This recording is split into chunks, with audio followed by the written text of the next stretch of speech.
What up, fam? Hit that like, hit that subscribe. Fly, Eagles, fly. Let's go. That's my baby. That's my baby. We're going at it at 110%. I just want 5 minutes of happiness, please. Just give me 5 minutes. And they scored. They did it. Left. What the hell was that? Oh, yeah. What the fuck are you talking about?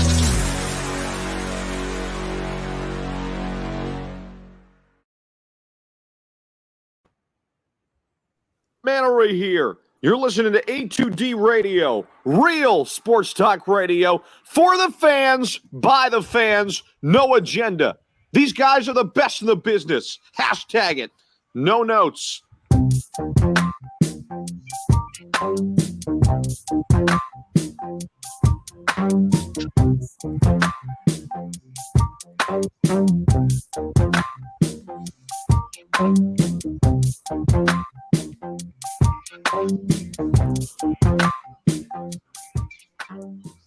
Welcome in, everybody. This is A2D Wednesday nights, only on A2D Radio. We are brought to you every Wednesday by the Counseling Center and Sunrise Detox. We know many of us and our families deal with mental health and addiction issues. We are happy to support the Counseling Center and Sunrise Detox. If you need help, please reach out to our guy, Rob Lutman, 856-651-8117.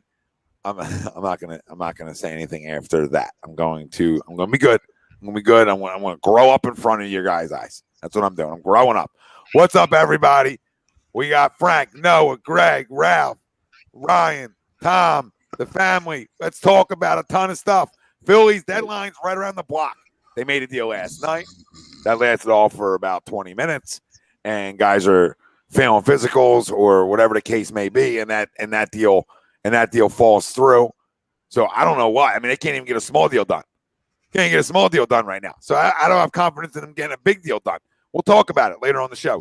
Sixers' latest rumors. One surrounding Ben Simmons again. And Woj talking about the Sixers have tried to deal or trying to deal Ben Simmons, and they have a steep asking price, obviously, and that Rich Paul and Ben Simmons are okay with it. So that's Sixers news, and then obviously the draft tomorrow night, and we'll let you know some things there. So we'll talk everything Sixers probably second half of the show. Eagles projected win total. We'll do a little over-under and why. And our main topic in hand is going to be the Eagles and the NFC East contender. And that's going to tie into our poll question brought to you by bodycheckwellness.com. And you can use promo code A2D and get yourself 25% off now at checkout. That's bodycheckwellness.com. Promo code A2D. Was 20% off. Travis let me know today, 25% off now. So go gather your products, people. Go gather. Yeah, let's go. All right. I love their clarity and focus, CBD oils, gummies, everything. For the dog, you got the back roller, the CBD back roller. You got a bad back, get in there. Right? They got so many different products. Go check them out, bodycheckwellness.com. Promo code A2D, 25% off. Our poll question for tonight's show. The Eagles have a realistic chance to win the NFC East in 2021. Do you agree or disagree? I'm just going to start this off by telling you guys this. Dak Prescott, who's had right shoulder issues in the past already with a strain in the right shoulder. Day-to-day, nothing crazy, nothing like he's not going to start the season, but just to throw it out there to the people, when you're a thrower, like you're a pitcher, you need your arm. All right, you need your arm. And right shoulder soreness this early on or strains is not a good start. It's not a good start when you need to throw the football, people. Not a good start if you're a Dallas Cowboys fan and you're praying. And that's why I agree. They have a realistic chance. Because every time we stink, we end up winning the division next year. It's just like how we operate, feels like. So, I mean, you got that trend to go off of, but just in reality, the division stinks. Outside of Dallas Cowboys offensively being really good and their defense being solid, right? Being solid. Who else? Nobody scares you in this division. So why don't the Eagles have a realistic chance? I want to know why they don't have a realistic chance. because they have on paper what looks to be a good defense. Okay? They have on paper what looks to be what you don't know is a quarterback, but everything else looks to be a good offense. Looks to be. I mean, guys can get hurt. We know the league, right? I'm just saying on paper, everything looks to be solid. So why can't you go win this division? Who's running away with it? Who's the 12-win team in this division that's running away with this division? There isn't. There isn't. Your top team don't even see a 9-win team in this division. Well, remember, a 7-win team won it last year. And I'm not saying the division isn't upgraded because it is. All right, but you look at the quarterback position, which drives divisions. All right, yeah. Well, I don't know. This is cool. He might not be wrong, Greg. I see you give the smirk, but he might not be wrong. You never know. It's a great thing about the NFL. If Hurts can play enough, they can be good. And I think they're going to win this division. So not only realistically do I think they can win it, I think they're going to win it. And Steven Nelson is not Xavier Howard, all right, to me, but they were missing that other corner from me saying it's a pretty good defense on paper. Pretty good defense on paper. With the 4 addition of the veterans they added, this is a good defense. Anthony Harris, me and Ryan talk about it Monday. Anthony Harris, okay, Steven Nelson, Eric Wilson, Ryan Kerrigan. That's 4 good veteran additions to your defense. And nobody can tell me it's not good. I'm not crowning it. I'm not telling you it's going to a Super Bowl. I'm not telling you it's 2017 additions. I'm just telling you it's good additions. Good veterans who can play. And you already know your front can create havoc. So you look at your offense. What'd you do? Devontae Smith. That's a good addition, I would say. Zach Ertz, who nobody thought was going to be back. I would say that's a good addition on a contract year where he wants to get paid. Think about how many people on this roster want to get paid. There's a lot of guys on 1-year deals. A lot of guys. When you have a lot of guys on 1-year deals in the NFL that are talented, you can win football games. So I don't want to hear it's not realistic. The 3 wins, the 4 wins, that's not even realistic for this roster. It's not. It's not realistic 3 or 4 wins in a shit division. It's not. It's really not. Everything went so bad last year, and they still won 4 games. It's not going to go worse than it did last year. It can only be on the uptick, right? You would only think it would be on the uptick. Well, I mean, 6, 7, whatever you guys want to say. I think they can win 10 games. I think they can win this division. So I agree that they realistically can win it. And I want to hear from the people that don't say they don't have a realistic chance, because I want you to educate me. And I'm not the smartest guy in the room. I just want you to educate me in a shit division where their roster is upgraded as well. Okay? Their roster, in air quote, on paper is upgraded. How they don't have a realistic chance to win the division. We might have the second best quarterback in the division by default. By fucking default. Which makes you realistically have a chance to win a division. And we don't even know if he's any good. But we know he's better than Daniel Jones. We know he could be better than Ryan Fitzpatrick, who turns the ball over 1 million times. He doesn't help their defense that wants you to not turn the football over. Dak Prescott, right shoulder strain. Oopsie. That's not a good look. Eagles realistic chance, and they will win the NFC East. All right? You guys can circle the fuck back and circle jerk me later on. But that's happening this year. And that's it. So, what do you guys say out there? Alfie? I'll go next. I agree as well. They really do. Obviously, the report with that coming out today, and the whole shoulder injury and stuff like that. Then I think it was yesterday or the opening day training camp. Michael Gallup goes over the fence and scorpions himself, and he almost breaks his back. So it ain't looking good for Dallas at all. And then I heard Daniel Jones stunk it up today at practice, so overthrown ton of people, and you already said about Ryan Fitzpatrick too, Tommy, about all the turnover and stuff like that. The Eagles have a realistic chance, man. They really do. I think obviously you bring in Steven Nelson that you signed him about a week ago to be your cornerback too, to pair him up against Slay, and you have a great shot. And it's not like anybody in this division really scares you. Right? Obviously, you have Dallas on their defensive side of the ball is really, really good. But other than that, it's okay. It's okay. It's not like last year where you said, Tommy, where you won 4 games, but half of those games that year you were still in the race for the NFC East, and you only finished with 4 wins. So I'm gonna go agree with this one for the poll question. No, well said, Ralphie. Well said. Frank, agree or disagree?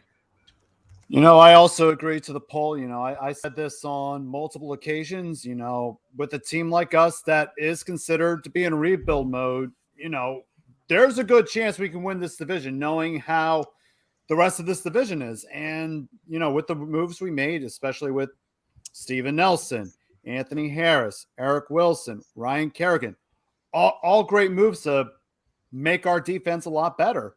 And of course, everybody's entering the season healthy. So assuming everything goes absolutely well, I still think we can win this division. And, I'm not going to say this is going to be a 12-win team so far, but I think there's still going to be some challenges in the division. I think the division, although to put into bad words, not crappy, it's a crappy division, but I think 10 wins, I think we can be a 10-win team, and I think we take the division. Yeah, shit division, Frank. Say it. Say it with me. Shit division. I work with kindergartners. Okay, they've heard the word shit. I didn't say for you to tell your kindergarten it's a fucking shit division. I just said it's shit. I wouldn't expect you to say drop the F. Just a number 2. Just a deuce. You could say a deuce. You could say a deuce division. Deuce division. Mr. Eaton. All right. Hey, Frank, I'll say it. This division is fucking awful. All right?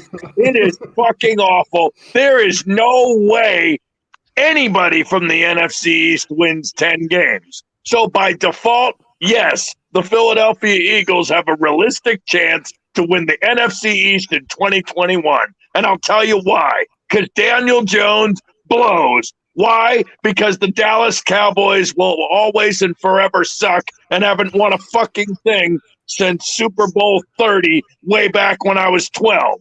All right? And let's go let's go ahead let's go down to DC, the land where nothing gets done. Okay? They have a good defense, and they have absolutely nothing else. They signed Fitzmagic or whatever the fuck his name is, and when he's relied upon to be the man, he never comes through. Okay? He's a glorified backup. He's probably one of the best backups in NFL history. But guess what? He's a backup for a reason. So, with that said, the main goal of this season, 1, is to win football games and win the NFC East. And secondly, just almost as important, Jalen Hurts plays 17 fucking games, and you find out what this kid has. Period. End of story, with nobody looking over his shoulder.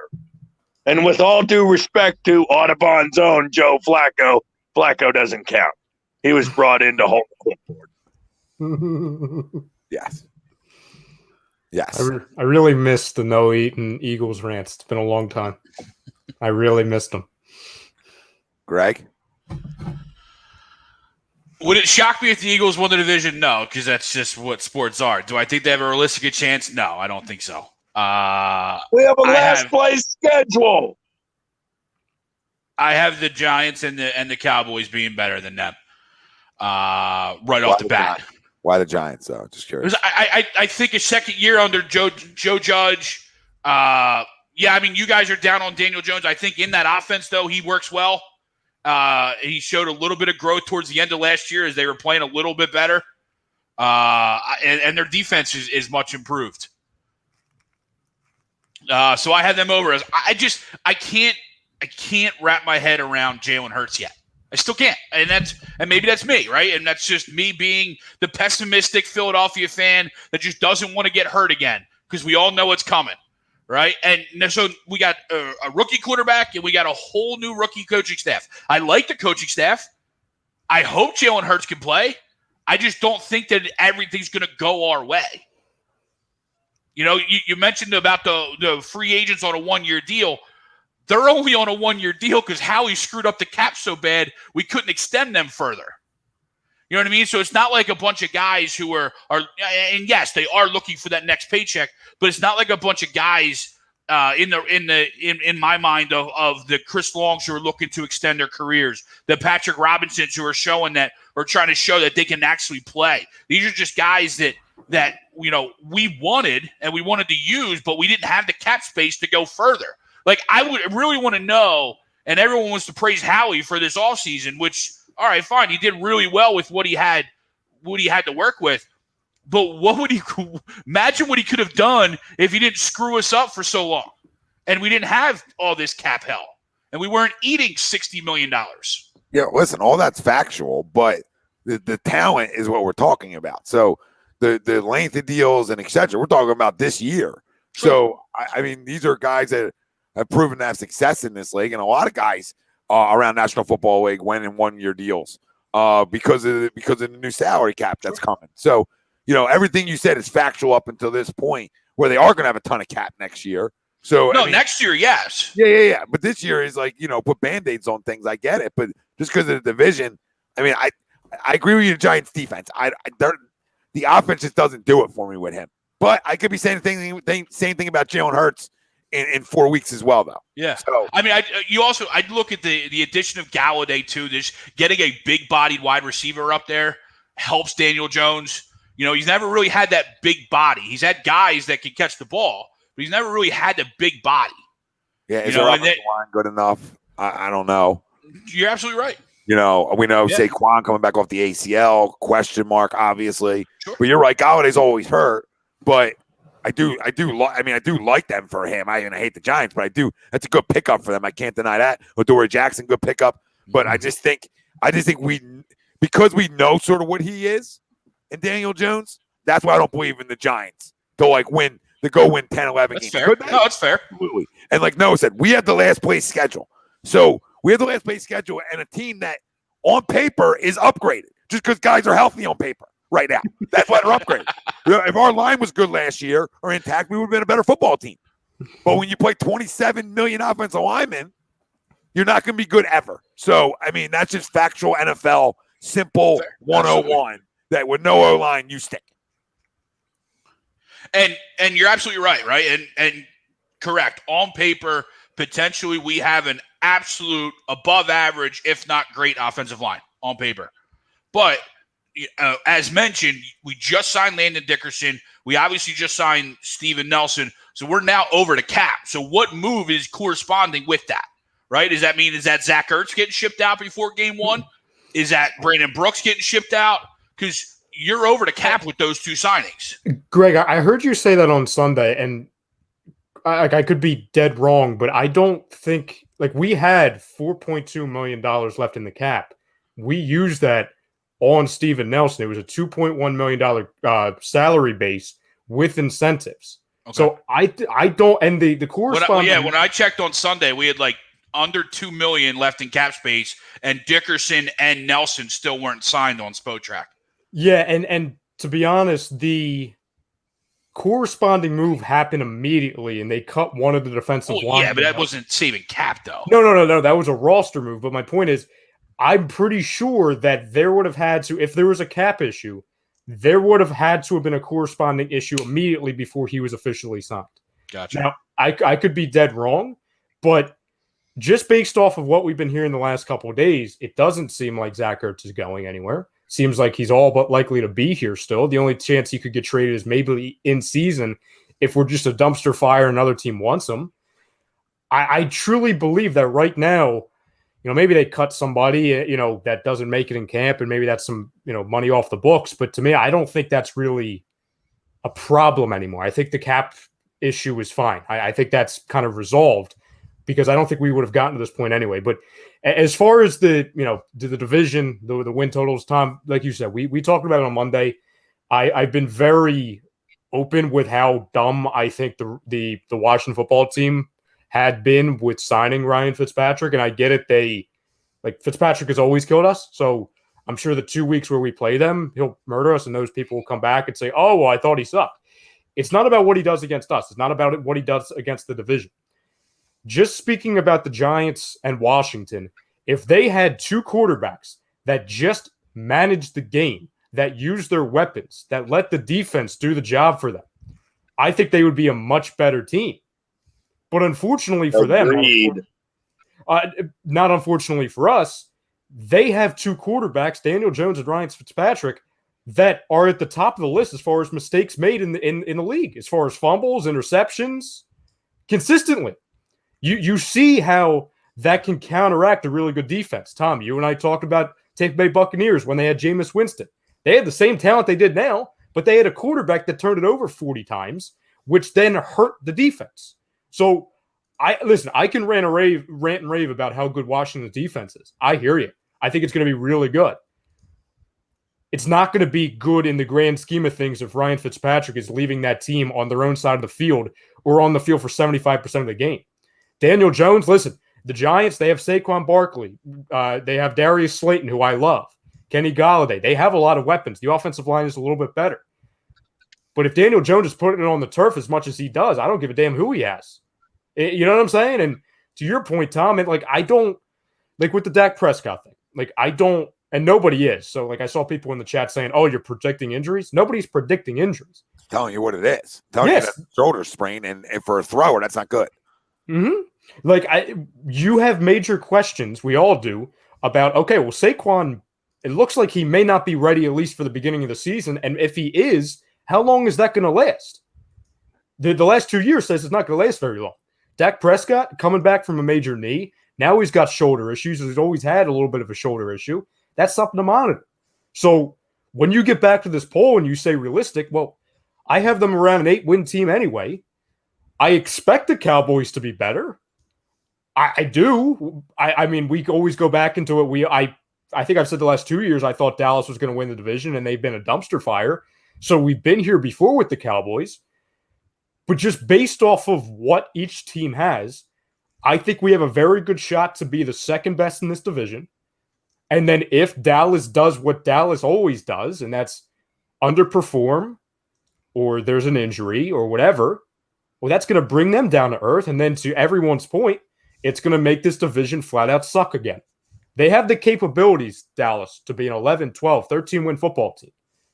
But if something slips up like it has in the past, that quickly goes to 8. And you know who's right there at 8? The Philadelphia Eagles. So I know, Tom, we went position by position and we talked about where they improved and where they didn't. I understand there's questions with Andre Dillard, Jalen Hurts, Zach Ertz, all that stuff, defense. They had 14 different offensive line cores last year. If you just subtract that with a semi-decent offensive line, we are at least 3 wins better. And a better quarterback. That's what I was going to say. Worse than he did last year, as much as I liked Carson and wanted to support him. I mean, you can't play worse than that. And a lot of that goes to the offensive line, obviously. And then some's on him. I think sometimes a breath of fresh air can get can have your football team win more games too. Because everything seemed to be going wrong last year. And now it's a breath of fresh air from coaching and just different voices, right? And things like that, right? Sometimes that can work to a team's benefit. Yeah, absolutely. As well. We talk about with trades all the time, right? Change of scenery. Change of scenery, breath of fresh air, all correlates. You're absolutely right. Greg, I'll ask you, because I know you're not high on Jalen, and nobody, we talked on Monday, if anyone wants to act like they're guaranteeing that he's either going to suck or be great, they're being, they're being delusional. Nobody has any idea. But I know you're down on him, which is fine. With Tom's point that Carson, whether, doesn't matter why he was, but he was the worst quarterback in the league last year. He was. And we got to 4.5 wins. Do you believe that Jalen Hurts can be better than the worst quarterback in the league? He could be 25th, but you would have to imagine that Jalen puts up, if healthy, obviously, through 17 games, a better performance than Carson did last year, right? He didn't show anything in 3.5 games that's going to lead me to believe yes. Now, granted, that's 3.5 games on your rookie season. Yeah, granted, right? Small sample size. And he did show. But I also watched just about every game of his college career too. No, listen, Greg, I'm right with you. You know what I mean? So it all comes down to, can he make plays from the pocket, and can he adjust when that small sample size starts to grow? Well, and if you look in the second half of the game, sorry, Tom, real quick. No, go finish. If you look in the second half of the games, he played worse. Now, is that the defensive coming back, or is that was that on the offense not, gelling well, right? And the play calling being off. Who knows, right? But in the second half of each game, he played worse than he did in the first half. So now when his sample size continues to grow outside, week 5, what happens week 6 through 17 once there's a lot of game film on him? Yeah, or does it slow down for him? Maybe it does. Is he Absolutely. able to learn how to slide in the pocket and find those windows when he's not overlooking the offensive line, right? So is he able to do that? Is his footwork better? Right, they're the keys, right? We know what he'll be able to do on the run. We know he'll be able to extend drives, right? Running the football, which is a huge key. The reason I believe, forget what I watched in college, forget what I watched last year. Just telling you what I believe, right? Guys who can run around and make plays, right?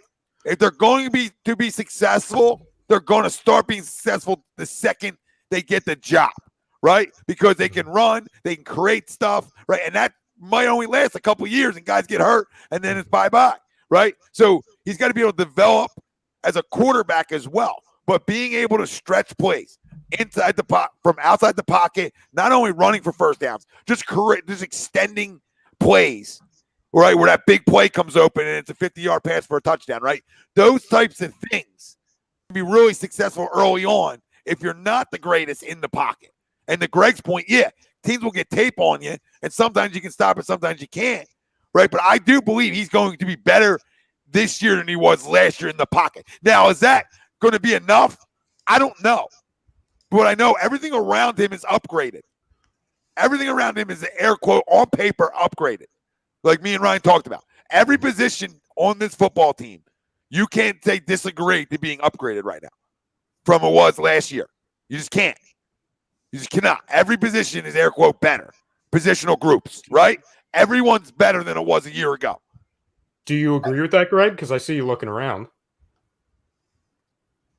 I'm not as high on Ryan Kerrigan as everybody, so I'm not sure the defensive line is upgraded, especially when you lose the likes of Malik Jackson. BG's a year older. You know what I mean? Like, I like Ryan Kerrigan, what he used to be. I just don't know how much bullets and how much wear he has left on those tires because he's had a long career. I hear you. I said something and then similar. They went in the draft. I'm sorry, Ryan. They went in the draft, and they didn't really add, they added some talent potentially, but then it wasn't any, proven, to where I'm like, oh my gosh, we got, Joey Bosa or Nick Bosa, right? You know what I mean? All right, I'll give you. I can't give you that because it's deeper than it was a year ago, but I hear you. It might be deeper, yes. That's the argument you want to go with. I hear you. It still should be their strength of their football team. Sure. On paper. Your highest paid players. I don't want to forget Umberto's super chat. Tons of people are commenting. We're going off like we're going to do. But we appreciate the super chat. He says, my biggest concern outside of Hurts is the secondary depth. Slay, Nelson, Harris, McLeod get hurt. We're in trouble. I'll still trade for Xavier Howard. So would I, right? Yes. So would I. So, I mean, I'm all in on that because I want to extend them and I want to have great competition, right? The more the merrier in a league where teams love to throw the football. The more the merrier. I got to be honest with you, Tom. I'm glad you said that. And Berto, thank you for bringing that up also. I think there's actually a really good chance that still happens. I would see, because we talked, Tom, and then to Greg, your point about the cap, this is how it would work here. We would send some players, obviously, and maybe that Colts pick that that could end up being a first or whatever. It could be our pick. Who knows? But say, for example, we have some guys, say Josh Sweat looks really good. Maybe they send Barnett over to the Dolphins. You know what I'm saying? To where they can move some things. Maybe they send an offensive lineman. Talk about his knee. Just don't bring up his knee. Who's? Josh Sweat. No, bring I up know his better. knee. No. I know better.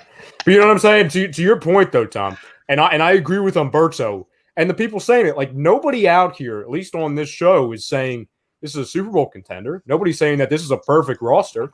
I have a ton of questions. We sit here still knowing that, okay, if Nelson or Slay go down, what's behind those two is literal garbage, at least projected-wise, or guys that shouldn't be ready to play. Then you go to Zech McPherson's and Kavon Seymour's and you know what I'm saying? Or Craig James. I'm not doing a team like that, though, too, for the most part, right? And that's why the healthiest teams are the teams that are almost left standing, right? So, I mean, you guys know this. I'm not telling you guys anything. I'm more telling the people out there. So, any predictions you guys ever give off of who's projected to play, right? Every team around National Football League is giving their win-losses on who's projected to play.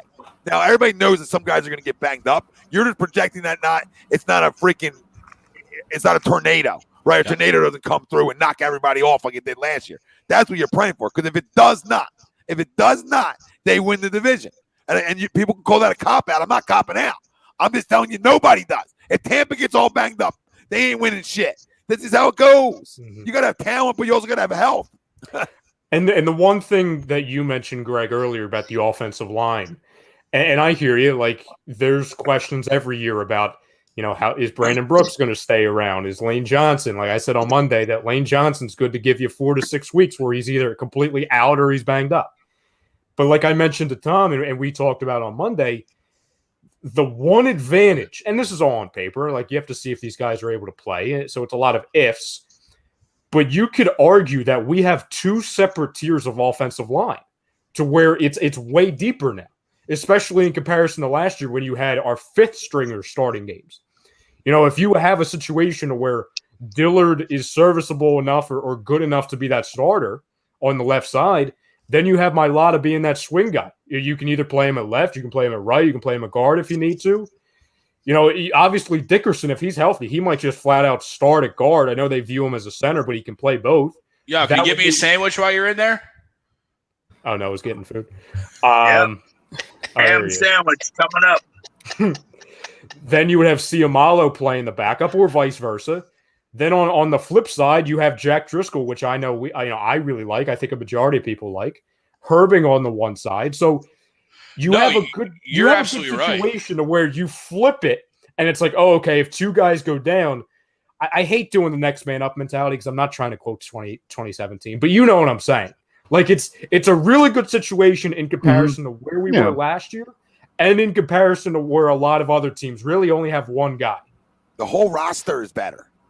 Yep. There's not a place on this roster that you can't say isn't better, at least a little bit from last year. Even if you don't like Ryan Kerrigan as much, Greg, as you did in years past, right? Like he's still an upgrade from whoever that other defense end was that gave you no production, right? No, don't disagree. Yeah. It would have been Jannard Avery.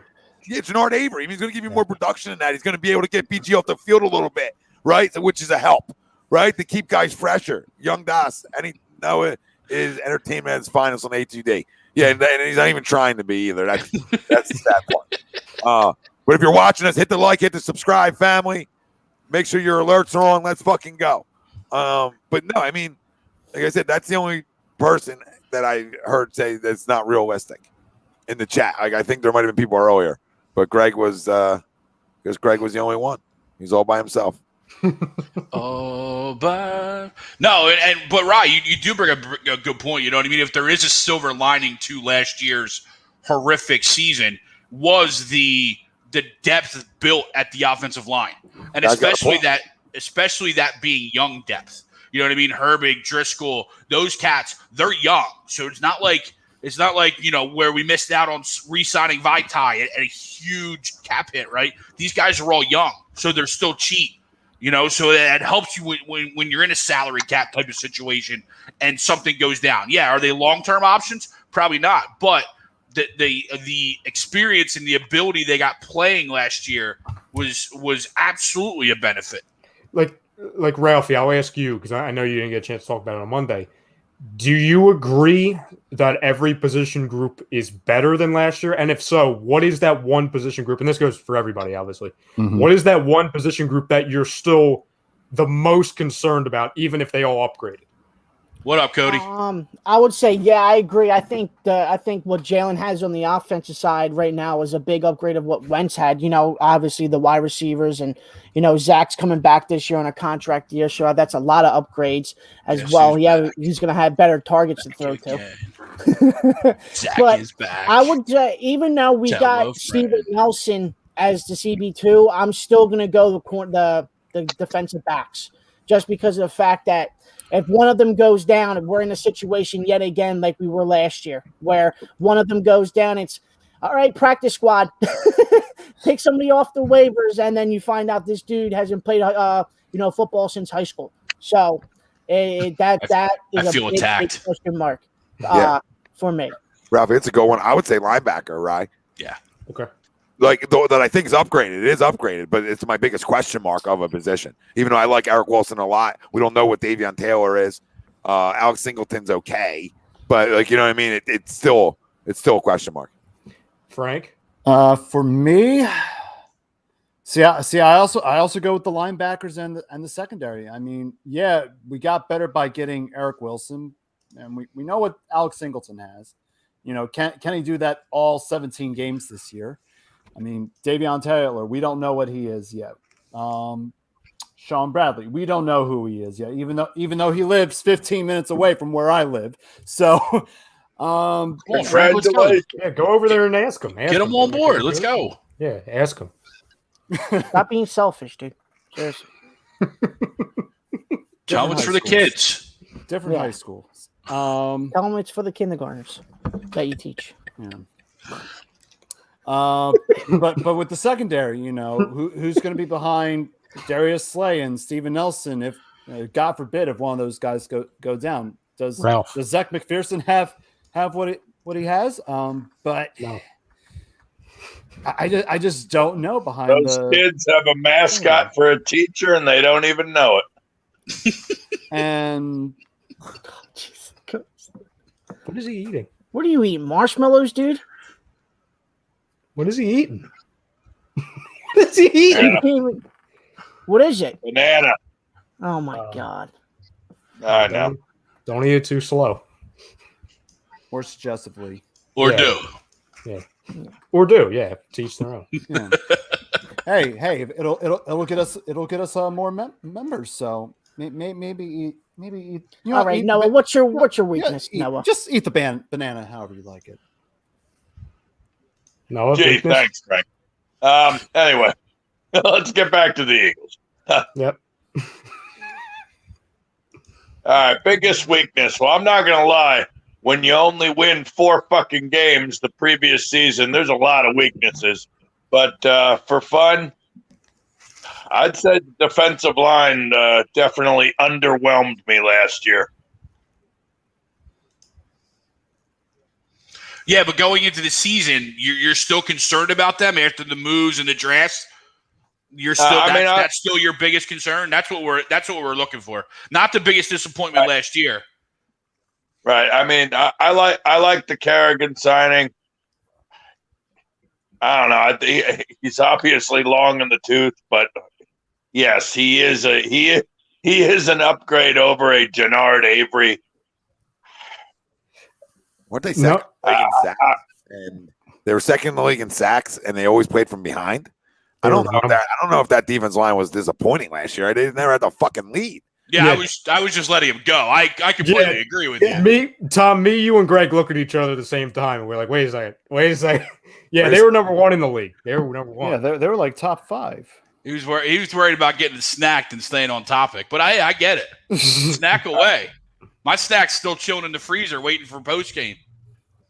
No, I hear you, but I mean, look at it, fellas. I mean, look at how many times we've gotten gashed last year. Look at how many points we gave up. Look at how many times it was fucking 3rd and 15 or whatever, and we couldn't get off the goddamn field. So, well, wouldn't you hope that the upgraded back end is going to help everybody? A new defensive coordinator, you know what I mean? like I'm just playing devil's advocate. Wouldn't you think that at least helps guys and helps change that not getting off the field on 3rd down game? Yeah, overall, do I think we'll be improved from last year? Yes, but I still have my concerns. Let's put it that way. I mean, Noah, are you any more comfortable knowing that this defensive coordinator might actually blitz? I know that's a big thing to you. With Mr. I'll tell you what. I mean, I'm definitely more comfortable with Schwartz being long gone. That's for damn sure, and we'll see what Gannon can do. I mean, to me, he's unproven, but let's see what they got. I mean, my biggest concern, obviously, is the head coach. But I'm the guy who's still saying that the Eagles made Doug Peterson out to be the scapegoat. Oh, I'm right there with you. Yeah, you're not the only one. I'm right there with you. But a lot went wrong injury-wise last year to this football team that I think we have to take a step back and say, okay, well, who would be good with all that? Like, are they upgraded? I agree with John. I mean, the kicker is probably the one biggest position because we don't know what the fuck he is. That's what I was going to say. Oh, yeah. You paid a lot of money. So that's, I mean, you want to really, John nailed on the head. I mean, that's the biggest weakness coming in the year because that's not upgraded. That's a position group that's not upgraded. That's the same. It could get worse. It maybe get better. We don't know. I don't got a crystal ball. But don't we have a rookie punter too? Like Cam Johnson's gone. Yeah. Yep. I'll give you the perfect example. Aaron Cyclops, yeah. I'm hoping not the another punt. Australian. You know what I mean? I'm in the no punt game, so Yeah. Oh, yeah. I want to try to overlook that. But I am in the field goal game. So, well, Tom, to your point, and I was going right there with John. When he said kicker, I'll just name one team that we all know has suffered from this the last 3-4 years, and they do have a good roster. And we know last year they had a really good quarterback in Herbert. When you just talk about the difference of win-losses, and especially when last year, just with a horrible roster in a bad situation, how competitive we were still within games. Well, I mean, just single-handedly, their kicking situation the last 3 years has taken like 8 wins off the board collectively. So, listen, I mean, Mr. Elliott, as soon as he got paid, I mean, I know he's pulling like a Ben Simmons to where, he's working out on the fields at Franklin Field. That's great. Well, what's going to happen when you're within the 20-yard line with 2 seconds to go? Are you going to shank it like you did for a majority last year? Or are you going to play like you did before you got paid $25 million too much? hoping B. You know what I mean? He might be the only kicker that is money from 50 yards out, but 20 yards in, He's the only Ralph. He might be the only kicker that mid-season his GM was like, I'll give you a 4-year, $25 million contract for no reason. Yep. Greg, what would make you? What would it take to make you to believe they have a realistic chance to win the division? Though, I still can't believe. I'm right with you on Hurts, and I still can't believe. Maybe it's the best thing for us. The best thing for us is probably you saying they can't. Yes. Right. Do we know the power of me? Like, seriously, do we know the power of me? Like, Greg, Tyler Anderson is not a Philly because he's sitting on my fantasy team. True. Christian Yelich has like the strangest bout of COVID of all time, and he's on my fantasy team for 5 years. Like, the guy was bound to fail. Patient zero. Yep. Greg, can I answer the question for you? Because I think I know what your answer is. Sure. I think the thing that would give him the biggest hope is if we trade for a quarterback from Houston. Not this year, though. I am completely on board. Yes, I would love Deshaun Watson. I would love Russell Westbrook. I would love Aaron Rodgers. None of that's going to change this year. Russell Wilson, sorry. I wasn't going to say it. None of that's changing this year. I am completely all in on giving Jalen Hurts this year and just hoping and praying that I'm wrong. Because I would absolutely rather use our first 3 picks, our $80 million in potential cap space, to build around a young, cheap quarterback. I think that's what's going to happen to you. Then go out and have to overpay because it's what you have to do for a talent like that, whether it's Deshaun or Russell, right, or whoever comes available after this year. That's the best case scenario. I wish it does happen. I just can't wrap my head around it yet. No, I mean, Dom says he has low expectations for this team, and I get it. But the whole division's full of low expectations. Dom just wants his brother to play. Oh. And I agree with everybody. I'm not touching Watson either. No, not this year. It's not necessary. It's not necessary right now. But I don't even I was telling everybody before, you have so much draft capital next year and just capital alone that you can let it ride this year and then hope, like Greg said, that it does work out. But I think he's going to surprise us, Greg. I think he's going to play well. I really do. I don't know why, because what I've seen in college doesn't prove to me he can throw in the pocket, but I just believe he's going to try to get better. So what did Hurts do to you, Greg? Well, Marcus, Hurts didn't do anything to me. I just don't think he's a quarterback. That's it. And because to be honest with you, Marcus, I've said it, Marquise, I've said it a bunch of times. I love Hurts as a player. I love the way he handled himself in college, or not as a player, as a person. I think his leadership skills are top notch. I want to buy into him, the player, as much as I buy into him as the person. And sure, does that give you, does that mean he's going to work hard? Yeah, but you still have to have a little bit of arm talent too to fix and to make better. And I just don't know if he has that arm talent. Can't timing make up for, and I'm not playing like smartest guy in the room here. I'm just playing devil's advocate with the Jalen Hurts stuff, right? Can't timing with stuff with routes and better footwork make up for, air quote, not as strong of an arm, throwing the deep outs, right? Throwing some of the balls that you need to have the arm strength for. Like, he doesn't need to have Carson Wentz arm strength if he's on time, right? So, I mean, if he reads defenses well enough. So that's the better question mark. Can he read defenses well? Mac Jones. Right? Can he read defenses well and not be one look and go? Right? And that's where he will change as a quarterback if he can. Because last year, his biggest issues, I don't even want to say arm strength per se. I'm going to say just being late on reads. Mm-hmm. And you can't be late on reads at the National Football League. Drew Brees got puss arm. But when you're on time, it don't matter. When you're accurate and on time. So you can make up for any small. And I'm not comparing Jalen Hurts to Drew Brees. I'm just saying, like, if you do these things as a smaller guy, you can be successful in this league. Yeah, I mean, Peyton Manning's another example, too. And again, these are two goats of goats, right? Brees and Manning. But Manning didn't have a rocket of an arm. Now, granted, Manning outside of Hurts and Brees was taller than them. But what separates those two of them, Brees and Manning, is they both were able to think and act as a quarterback in the pocket, right? Jalen's just such a freak athlete. His natural thing is, all right, one's not there, I'm out. And it works in college. It works everywhere else. It works for the NFL for a little bit. There you go. That's why I'm trying to get you to come with me. Here. No, don't do that. No, because they will stink. We want them on that side. Tom. We won a Super Bowl despite me. Yes, let's be real. I mean, listen, we almost got him to burn the Belichick jersey on Super Bowl day. You know what I'm saying? Jersey was never getting burnt.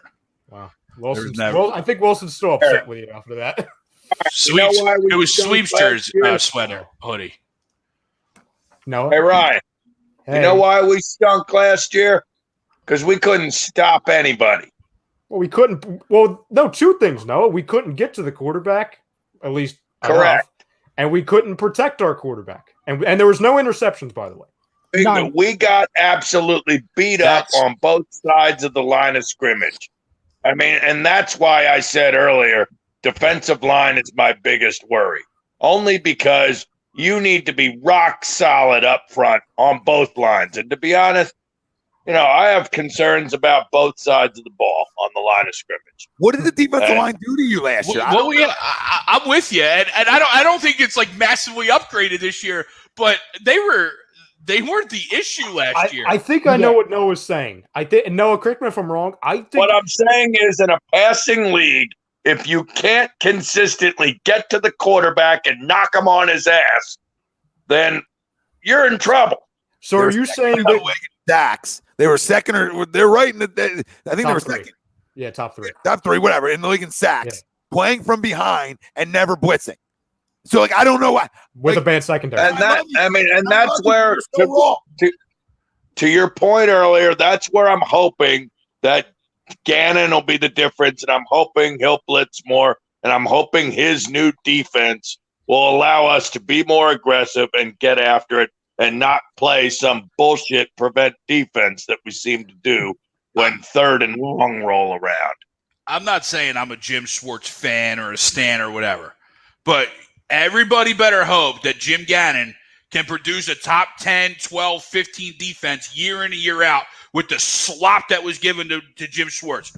He's as frustrating as hell as anybody else. But you look at the end of the year, that is a top 10, at worst, 15 defense every damn year. So I get it. He's frustrated. He doesn't blitz. He does things that us guys don't think works. But the dude can coach defense. So everybody better hope that Rich Gannon, Terry Gannon, John Gannon, John Lennon can coach, because we ran a good one out. Yeah, you're right. You're right. 98 people watching over on YouTube. 48 likes. Pound the like. Fuck with an algorithm. Hit the subscribe. Over 17 live shows on this platform. So if not this, we got plenty that you'll like. And if you don't like this, hit the like and subscribe even more. Right? But if you got the Eagles realistically having a chance to win this division, pound the like. If you don't, still pound the fucking like. If you're indifferent, then comment in. I don't tell you. I want to pass along what Jimmy J asked, and I'll give it a two-parter. Greg, I know you jumped on the answer. Which quarterback do you think will be better this year, Mac Jones or Jalen Hurts? And then I have another one after you guys answer this one. Mac Jones or Jalen Hurts? Well, Jalen Hurts. I think he's guaranteed to play. The other guy's playing behind a guy who stinks. Yeah, Mac is probably going to be on the sideline for a little bit. For a minute, yeah, right, Ralph? Yeah. So for that answer, I'm going to go Jalen Hurts just because Jalen's going to be having at least should have more games than Mac Jones this year. Okay. Frank? I also go with Jalen Hurts as well. I mean, Mac Jones, I don't even know when he's going to start. He's going to be sitting behind Cam for, I'm going to say probably we're going to see we're going to have a Mac Jones sighting somewhere probably in the second quarter of the season. So that's how I'm going to see it this year for Mac. But Noah, yeah, Jalen. Believe it or not, I think Mac Jones has the better year. But guess what? I'm going to go out on a limb here. I think they both have pretty productive seasons. And I think they both, let's say they both play like top 15 quarterbacks. Greg, before you go, the next one should be Tua or Jalen. But go ahead. No, that was it. That was the next one. Yep. Greg? By the way, I think Mac Jones is starting by week 5. I agree, no. Yeah, I think Mac Jones here is we're maybe 10, 12 win football team. Oh, my God. What? Mac Jones is going to win 10 games this year? He said if he's here. If they're here. If he's here. If he's our quarterback, Ralph. Man, you really don't got any hope for Jalen, man. Jeez. Greg, this is a strict question just for Greg. Daniel Jones or Jalen Hurts? Daniel Jones. Oh my God! I mean that's hideous. That's hideous. That's hideous. You've seen enough, Greg. This man, Greg. You have seen enough of Daniel Jones. That's the most ridiculous take from you ever, and it's just because. What have you seen? Jalen Hurts can do better than that. Just being the guy he is right now, he can do better than that. Just the guy he is right now. You haven't seen enough of Daniel Jones act yet? I can't believe you said that. No, I don't even think Giants fans would say that. I don't think Giants fans would even say that. They might. Sure they would. Well, yeah, they're dumb. Yeah, there's Giants fans that are dumb. No, I can't do that. I knew you were going to say that, Greg. That's why I answered the question. That's why I asked you that question. Who do you think will have a better career, Mac Jones or Jalen Hurts?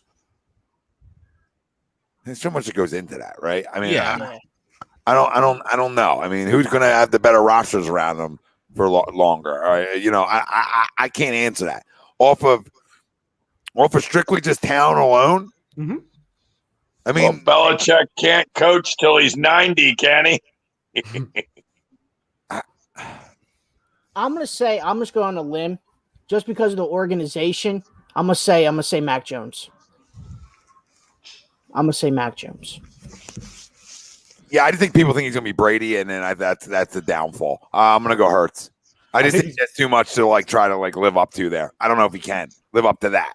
I'm also going to go Jalen Hurts. I mean, the Patriot way is not going to last forever. So I think he's going to be. You know, what I think he's going to be. I'm not saying they're the same style quarterback. I think he's going to be Andy Dalton. Yeah, but wouldn't you say that to every quarterback that now is going to be playing for the Patriots from here on out? No, filling the shoes of Brady. There'll be a time, Ralph, where No, I think this is it. Yeah. I think this one's the big one. Yeah, this is it, because this is the first one. Sorry, Greg. He might be great anyhow. He might be great. Agree, yeah. No, I was just saying this is the first real true replacement to Brady, right? Cam was always a stopgap because he was always a one-year guy. And then they were trying to see if Stidham was any good. We obviously would have named Jarrett Stidham. You should have just known right away you weren't going to be any good. He's hurt, by the way. Good too. People out there thought he was going. People out there thought he was going to be good too. Oh, I know. Straight face too. Yeah, like way too many. Yep. Yeah. Straight face and with the green screen. So Shut the fuck up. I knew exactly the name, and I was curious if anybody else knew the name I was going with. But yes, chilling in Cancun. Yeah. John with the interns. And... Yeah. So I'll ask you, better season, Tua or Jalen? Because we know they're at least going to start the season. Jalen. Greg, you got to pick one. I'm going Jalen. Yeah, I'm going Jalen. I think Tua flat stinks. I'm not a fan of Tua. I'm not a fan of Tua at all. Give me Jalen. Noah? Oh, Jalen. Greg? He's going to say Tua, isn't he? I know he is. I know he's going to say Tua. Look at him. He's smiling. No, it's not. The Jalen here. I love the symmetry that possibly could happen.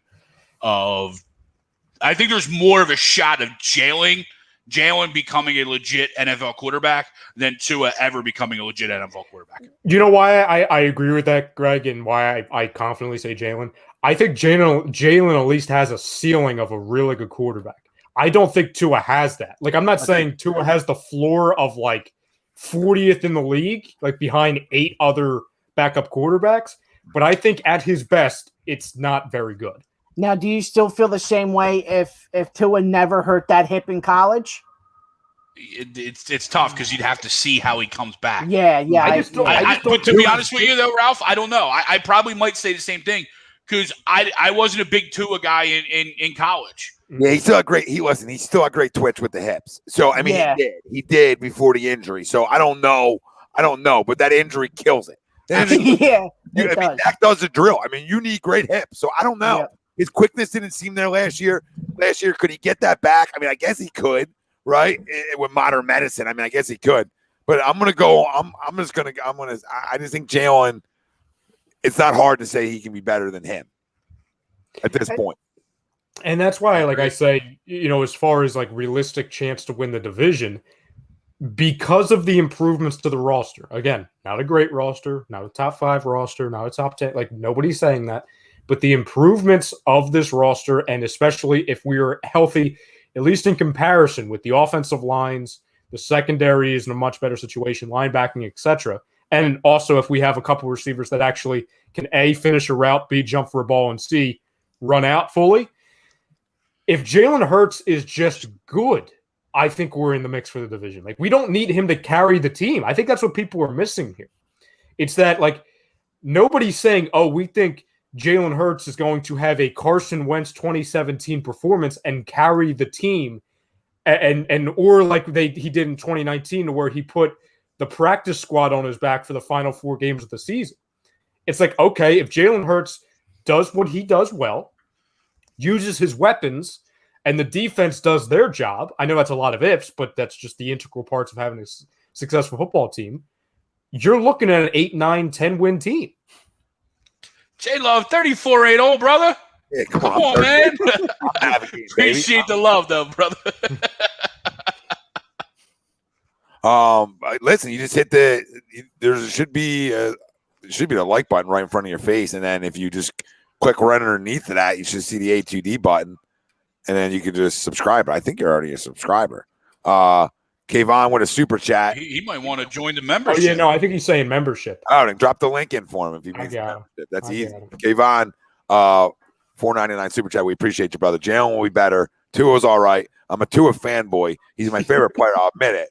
But I'm an Eagles fan, and the dude will be better. I agree with you, Kayvon. I think he's going to – not that Tua doesn't work hard, but his work ethic should make him at least a guy who can hang around the league for 12 years. You know what I mean? Like, that's what Jalen should be. Like, he should always hang around the league because he'll work hard. Another super chat. Kayvon again. Double. Look at him. Just throwing him around. The benching was a part of the movie. Yeah. Yep, the benching, and then it gets him even, now he ends up being better than the guy. Brian Daly saying 95 people watching. There's 99 right now if we're just on YouTube. So 65 likes. So I always say, you want to be great today, pound it, fuck with an algorithm, hit the like, hit the subscribe, comment in, join the conversation. We're talking Eagles. We will talk some Sixers in the NBA draft tomorrow night, and we will finish up the show with Philly's trade deadline conversation. And we're going to do some over-unders, Eagles Eagles main players, some Vegas over-unders just to have some fun with that. And the link is dropped in there for anybody who wants to become an A2D member, $9.99 a month. Get you picks from Money Pop Podcast, daily fantasy advice from Willie Vegas. Shout out to get you everything, baby. Get you everything. All the perks are in there. It's a no-brainer. No-brainer. And while you're at another no-brainer, get 20% off and free shipping with the code A2D at manscaped.com. Unlock your confidence and always use the right tools for the job with Manscaped. Go get that 20% off, family. Use it. Love all their products. Lawnmower 4.0, the Weed Whacker, the Ball Wipes, Ball Deodorant, Cologne, everything. Head to toe, you're taken care of. 20% off and free shipping with the code A2D at manscaped.com. No, paying bills over here. Yep. So if I know you and I, Tom, talked about this on Monday. If I know the official over-under is 7, but just for argument's sake, so I could put the half in there. If I set the over-under at 6.5 wins for the Eagles, would you guys go over or under? So you said 6.5? Yes. I'm going over. Right with you, Ralphie. Over. I'm taking the over as well. And here we are again with the guy in the bottom left. What does Noah's got? Noah's about to fall asleep. You don't got nothing. He said, yo. Oh, no. He's already gotten I'm comfortable. awake, big boy. Anthony, I'm awake, big man. Gritty from Delco. Are you going Sam, over? grab You going over grab or a under? razor. He said over. He said he's going over. Oh. I'm going over. Here you go. 8, 9, and 8, and we win the division. How about that? Oh, Jesus. Oh, man. Greg? I'm at 6, 7 wins, so I'll go under. See, I know him too well. That's why I put it 6.5. Not 7. Yeah, you're right. I mean, either way you were going, it's going to be under because you know what I mean. Like 7.5 was definitely under. Well, I was going to go I was originally going to go 7.5 because I knew a majority of us at least had over. But I'm like, I think Greg's sitting right on that 7.6. He's sitting right on that number. What's everybody got? What's like Devontae Smith's like over under stuff? We get some traded. Hey! Let's Hold go. on. Hold the phone, everybody. That's old. That's an old one. J-Love. Let's New go. ATV member. Not just a subscriber, a member, baby. Become one if you're not one. You're missing out on winning money. All right? Not only you're not wasting $9.99 a month. You're not. You spend it on dumber shit, and you get 20% off A2D gear. You get 20% off at all campus. Right? The list goes on. And you get shout-outs easier. We see you clearer. All right? You pop up clear on our screen. Right? We have Fan Fridays where you can call in. I mean, what are we giving you? The jerseys. Sorry, I'm cleaned up in here. They're all in the racks. Right? We're giving away jerseys to our A2D members. I said, fuck giving away jerseys on our social platforms unless you're an A2D member anymore because everybody complains. So I said, you know what? The complaints have ruined it for everybody, and I'm just giving it out to our members because they were appreciative. Tom, you know what just happened? What we just witnessed? J-Love 47 became great today. Yeah. Every Monday, he became great today. He wants to be great. That's how easy it is. Simple. And before somebody looks up like some of these numbers over unders, if somebody can pull it up for us, Frank, I want to ask you guys a question. Don't you think that this football team, like just the up top people, right? Their signings dictated to me, Greg, and everybody that I feel like they think they can win this division. Like they don't go out and sign veterans like they did, in my opinion, if they don't think they can compete for this division. Like they don't go get Anthony Harris, Eric Wilson, Steven Nelson, Ryan Kerrigan if they don't think that they can at least compete. Maybe they get 2 of them, right? Maybe they get 2 of them, but they're not getting 4 of them if they don't think they can at least compete. Well, and another thing too, Go ahead. Greg. You're not wrong, but I would hope our front office, is hoping to compete. You know what I mean? Like, but no, you're absolutely right. It's either go get those guys who they know they can play. Maybe they are, on the other end of that, or you go get, fill it with someone young. Uh-oh. They're popping, Greg. I am sorry. They're popping. The drum roll. We got someone else? Yes, we do. Derek Walters. I don't know why I didn't click on that. Let's go. New A2D member, baby. Oh, well done. Well done. There's another one. Become one. You just go win Let's money. go. Nate's going to win your money. Willie Vegas going to win your money. And then you get discounts on all types of shit.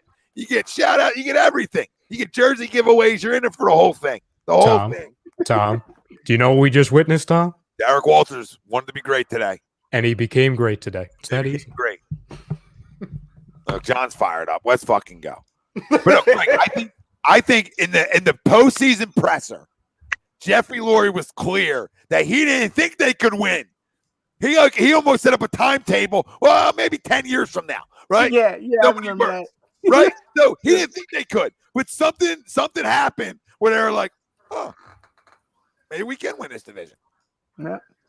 And another thing too, I think we were talking about it last week a little bit too, where it kind of feels like this team, even with the 3 first rounders that we might have next year, where you're playing with house money a little bit. You know, even if you don't do good, you have 3 first rounders, and if you win the division and make the playoffs, well, you go in the offseason with 3 first rounders and all this money to spend. So I think this year they're just playing with house money and see how far they can go. 100% spot on. Absolutely. I completely agree with that. There's no question about it. And that's the way they should look at it. You're absolutely right. You can't. And it's also crazy to think like 2 months ago, all of us were saying, "Oh, dude, this team is going to suck. This is another 4 or 5 win season." There you go, $10. There you go, 10 McDoubles, baby. Rico. 4 to 5 wins, coming into this year, and here we are in July, about to be August, and we're screaming NFC East champs because it's right there in front of us. See, the fact that you're a guy too that I feel like will tell everybody if they feel like they're going to stink. I feel like everybody here is going to tell guys if they feel like this is the year they're really going to stink. Mm-hmm. I think everybody truly, like, if you would ask me 3 or 4 months ago, pre-draft, some of these signings, I would say, yeah, we're in rebuild, big time rebuild mode, right? You go give me Devontae Smith, you go give me 4 veterans on your defense that I know can play. Then I start saying, okay. You know what I mean? Maybe like, Russ. Another member. Oh, we got 2. Double dip. Oh, 2 scoop ice cream. 2 scoop. Wow. Russ Williams, welcome to the A2D membership, my brother. And we got another one. Mason for 3. Became a YouTube member. Can you Simmons Ben? Ben Simmons. Ben? Wow, we got something big going on here. You're winning money. You're winning money by becoming a member, and you're getting discounted gear. You're getting jerseys. Make sure you guys go to PhillyDrinkers.com and order A2D gear and use the promo code that you can find when you're on the back end as a member and get your 20% off. And when you go down to All Campus in Ocean City, right, New Jersey, you walk in the store, tell John, show him you're an A2D member. You can show him real easy on your phone. You get 20% off, right? And the other thing is the website's coming for all your team hats at All Campus too. Nice. And once that happens, then you can then just order online and get that 20% discount for being an A2D member. So team hats, A2D gear, jersey giveaways, Money Pop podcast, picks, Willie Vegas, daily fantasy advice on the weekends. What aren't you getting? Become a member. Right, drop the link again. Something's happening here. Everybody wants to be great. Mason for 3 wants to be great today. I was going to say, Russ Williams and Mason for 3, you just became great today. Both of you. We appreciate that. We truly do. Even if you guys aren't becoming members, we appreciate that as well. If we stay healthy. I agree. Yep. I agree.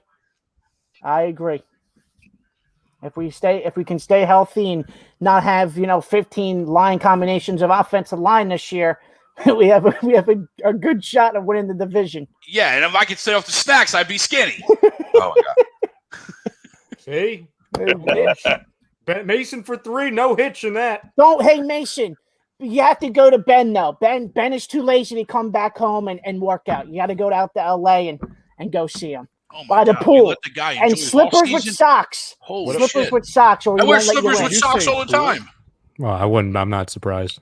By the pool? Slippers with socks? By the pool? Yeah. Will there be a net? Wait. Slippers with socks, like some Uggs slippers and socks. Yep. Oh my god! What else am I gonna put? What else am I gonna put? Are you sweating your balls off, dude? I sweat even worse without. You're a slippers and socks guy. Yeah.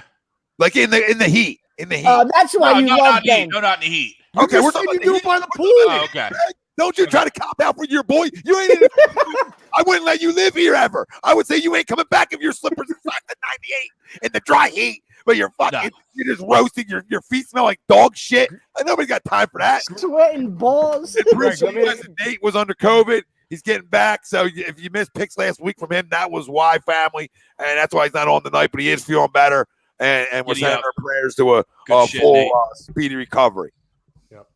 Greg, so you've never rocked the socks and slippers at the pool? No, because I'm in the pool usually. No, like pool. Not like a serial killer. Well, your boy's doing that. So. Well, he's a fucking serial killer. Yeah, but I mean, it's his own freaking mansion. You know what I mean? Like, when I got that much money and I could do whatever the hell I want, I don't give a damn. I might dabble in some slippers and socks. Okay, and you're okay with the Sixers having to fly 5,000 miles to have a conversation. It's all season. Let them be. Oh my God! You just want your allegiance to him, but you think that Daniel Jones is better than friggin' Jalen Hurts. Oh my God. There's something there. There's something there to where you love Ben, but you hate Jalen. There's something there. It's all the mellow yellow. Jalen's not like those Russell. Mellow yellows are getting to your head. No, but see, there's talent with Ben. Is Ben LeBron? Is that what you're going to say? There's talent. It's quicker. It's easier to become that than it is to become what Jalen is. It's easy to have a who wins this open position, dunk. guys? Anthony has a question for us. Who wins, Mulata or Dillard? I think it's Dillard. Dillard. I have a feeling it's Mulata. I'll say this. I agree with Greg.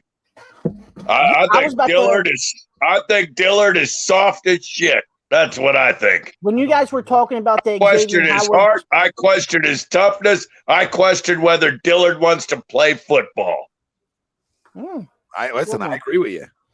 Real quick, when you guys were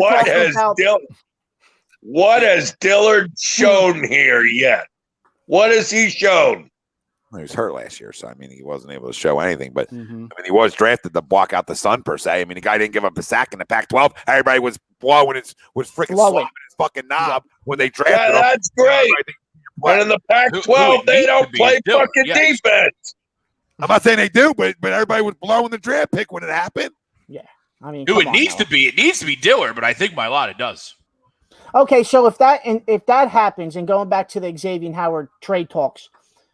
Would you package him in a deal for him?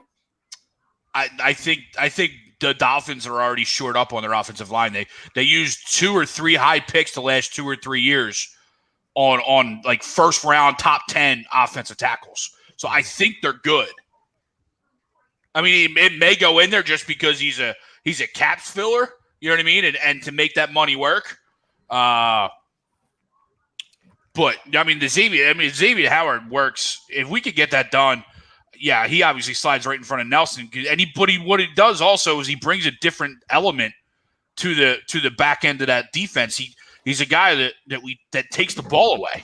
Yep, something that's really missing on our defense still. Yep. Right, we can all agree on that. We don't have like that ball hawk back there. Anthony Harris is probably your best one. Yeah, it feels like forever, Tommy. yeah, it really does, Ralphie. But no, I mean, I would trade either one of them for Xavier Howard. Like in defense, like you know what I mean. Like I would trade Dillard or Mulata. I don't have a preference. I think Dillard's got to prove to me that he can't be the guy because I know Mulata can play is okay right now. Now, do I expect him to continue to get better? Yes, but right now I think he's serviceable. I don't think he's your starting left tackle guy that you're going to pay $100 million to yet, right? So I want to calm the fan base down. But I do think he's serviceable and showed signs, right? But this is Andre Dillard's job to lose. It's lose. You're a first round pick. You're the pedigree to be a starting left tackle. So you got to show me you can't play early on, and then if you can't play, I know Mulata can. So that's the route I go. That's the direction I go. Right? I give him the chance to lose it more so than him winning it. I'll pass along, and I'm not saying I would do I agree, Tommy. I agree with that also, Tom. I saw this in an extensive Twitter thread today. Oh boy. People arguing whether or not that they would trade Miles Sanders for Xavier Howard. I just want to see where people were out with that. Like I said, I'm not saying I would. I'm just saying I saw it on Twitter. No, I'm not there. No. I'm not there. I I'm agree. not I'm also, you guys know how I feel about Miles. I mean, that's a shit year last year. I don't care about the horrendous year. Like, yes, there was exposed plays. We already know we can do that. But it's the same problems that have been the same problem from college. So you haven't got better at things. So, but I'm still, with all that being said, I still think there's big time upside there, and he's young. Even though he's a running back, he's still young. So, I mean, I can get that deal done without Miles Sanders. So, no, I don't put him in there because I'm trying to get better. I'm not trying to subtract and add. I'm trying to add and add. You know what I mean? Like, that's the direction I'm going. I have enough draft capital to get whatever deal I want done. I'm actually shocked. A lot of the chat's saying they would do it. It's stupid. There's no reason to do it. No, I don't see it. It's stupid because you don't need to do it for a player. That's the whole thing. Like, you don't have to give them a player. You can give them your second round pick, and that deal's done tonight. Tonight, I'm telling you. Hell, give them their first round pick done, and give them their first round pick back, and I'm good. Fuck that. No, I'm not giving them their shit back. I'll give them the Colts, and they can come into a first. Or I'll give them my second. Sean Watson's not going to. I mean, DeAndre Hopkins. Now, granted, David Johnson was in that deal, but that didn't even go for a first, right? And he's the best player in his position. No. I still think Xavier Howard, you can get done for a second and a sixth. Like, I swear to God. Watson takes 2. 2 first? Yeah. Maybe. Probably. But I think Xavier Howard, because of the position, the age, and a new deal, and he wants out of there, you can get that done for a second and something later, honestly. Tell me if you guys disagree out there. I don't think you need a player put in that deal for him. I think the fact that he is so adamant about leaving, like he made the 8-paragraph Instagram post. Yeah. Oh, that was a book. I stopped reading it. I'm like, yeah, I know what you're saying. I didn't even start reading it. I'm like, oh, he wants out? Okay, great. Like, I didn't even start. And no, I hear you, Tom. Like, I wouldn't be somebody that we always talk with this. I'm trading picks, not players, because picks are just gift cards. You know what I'm saying? They're picks that Howie's probably going to ruin within the next 12 months. Acquire picks to get talent. Yes, exactly. So I just think it's interesting that maybe because the Dolphins are trying to win. You know what I'm saying? Like, they're trying to win right now to where, I get where to win the game. Yeah. So, like, I get where the Sanders thing comes from in a way, because people look at their running back core, and I think their lead running back is Myles Gaskin. Yeah. So it's not great by any means. So they're looking at a guy who can help win now, but also is young. It's tough, though. Like I said, I wouldn't do it yet, but like the people in the chat are saying, I think it's not like in a couple years we have to pay the guy. So it's interesting. I'm leaning no, but I mean, Xavier Howard is pretty freaking good. Wherever you're watching us at, and there's tons of people watching on YouTube, I know that, and other platforms, hit the like, hit the follow, hit the subscribe, wherever you're watching. Comment in. Let us know you're here. Let us know where you're watching us from. Let us know your favorite football team. I would assume most people are going to say Eagles, but we always have other family in here. We got our brother Molly Mall in here. He's in Cowboys. We let him stick around. I'm just surprised so many people would do it for a player. I think it. I know what the upgrade we get from Xavier Howard, right? But I think we lose that much. We lose that much on the offensive side. Again, as frustrating as Miles can be at times, he's still an upper echelon running back right now, and he's super young, and I still think he's on his rookie year deal, right? Miles, yeah. Correct, yep. So he's cheap, so what? Why mess with that? You know what I mean? And that's coming from a guy who's usually like running backs are a dime a dozen. Get him out when you can, but he's too young, and he hasn't been a problem in the locker room. We might frustrate. He frustrates the hell out of us. Block party on everything, but he's not an issue in the locker room. So why mess it up? Frank, did you end up getting those over-unders? Yeah, I do have some over-unders, but it's a weird method that because like I found on a website and then it's like type in a player. I'm like, all right, I'll do that. Okay. So I pulled up Jalen Hurts. So I typed it in. And so far, we'll start off with his passing yards. The over-unders so far, a bunch of lines have him ranging. Do you have a particular sports book you want to use? No, doesn't matter. All right, we'll use DraftKings. Actually, we'll use BetMGM. Maybe we'll take another commercial and pay me because I'm low on cash. All right, so BetMGM has the over-under for Jalen Hurts. Thanks, Johnny. Appreciate you, brother. Sorry, bro. At 3,600.5 yards. 3,600. I'm gonna go under for him. Under. So that's 211 yards an average a game. I'm going over in the National Football League. 211 yards average a game now with 17 games. So over. And this is just passing, Frank? Passing, yes. I'm also factoring into that, him running and stuff like that too during games. I'm going under. Yeah, I'm going to go under, but not by a great margin. I'll go under. Yeah, I'm also going to take the under as well. Ooh, a lot of unders. I mean, that's nothing. I mean, that's nothing in today's NFL to throw for, say, he averages 220 yards a game. That's like nothing. You know what I mean? You got to factor in he's going to have some 300-yard games because of today's NFL. You know what I mean? Yeah. You got to factor that in. I think this is an easy over. Like, I think this is, like, if Nate's still listening, like, I think this is an easy bet. Like, I truly do. When you factor in, like, if you got to factor in, do you think he plays all 17 health-wise? That's your biggest concern because if he does, he's going over 3,600. He is. Like, it's nothing. 211 yards a game is nothing in today's NFL. Nothing. How many yards did he throw for in the 4 games or 4 and a little or 3 and some change that he really played last year? Say 3 games. What did he average per game in those 3 games? Sand says 1,004 games. Okay. So, well, the 4th game he barely played. Yeah, he played for a half. So that's 250 yards a game. That's 250 right there. 250 right there, pop. Comparison's sake, right? Ryan Tannehill threw for 3,800 yards. So 3,600 yards from Jalen Hurts. That's a lot. I'm going under. You also got to factor in like the options and have him running most of the game as well outside the pocket. I think obviously Tannehill's going to have the over on that because he's more of a pocket passer now. He's got more of the pocket passer, and he got Julio. That's the only reason why I'm under is because he's more of a scrambling quarterback than he is a pocket passer. Yeah, but he did it last year, and he did it last year in that sample size. Look, he's going way over at 250 a game, and that's a game that he didn't even play in at the end. So he did that almost 3 games. He had 300-yard passing games. Hey, Frank, you said 3,600 for passing yards for Hurts? Yes, 3,600, yep. There's an extra game, too. Remember that. Right. No, I know.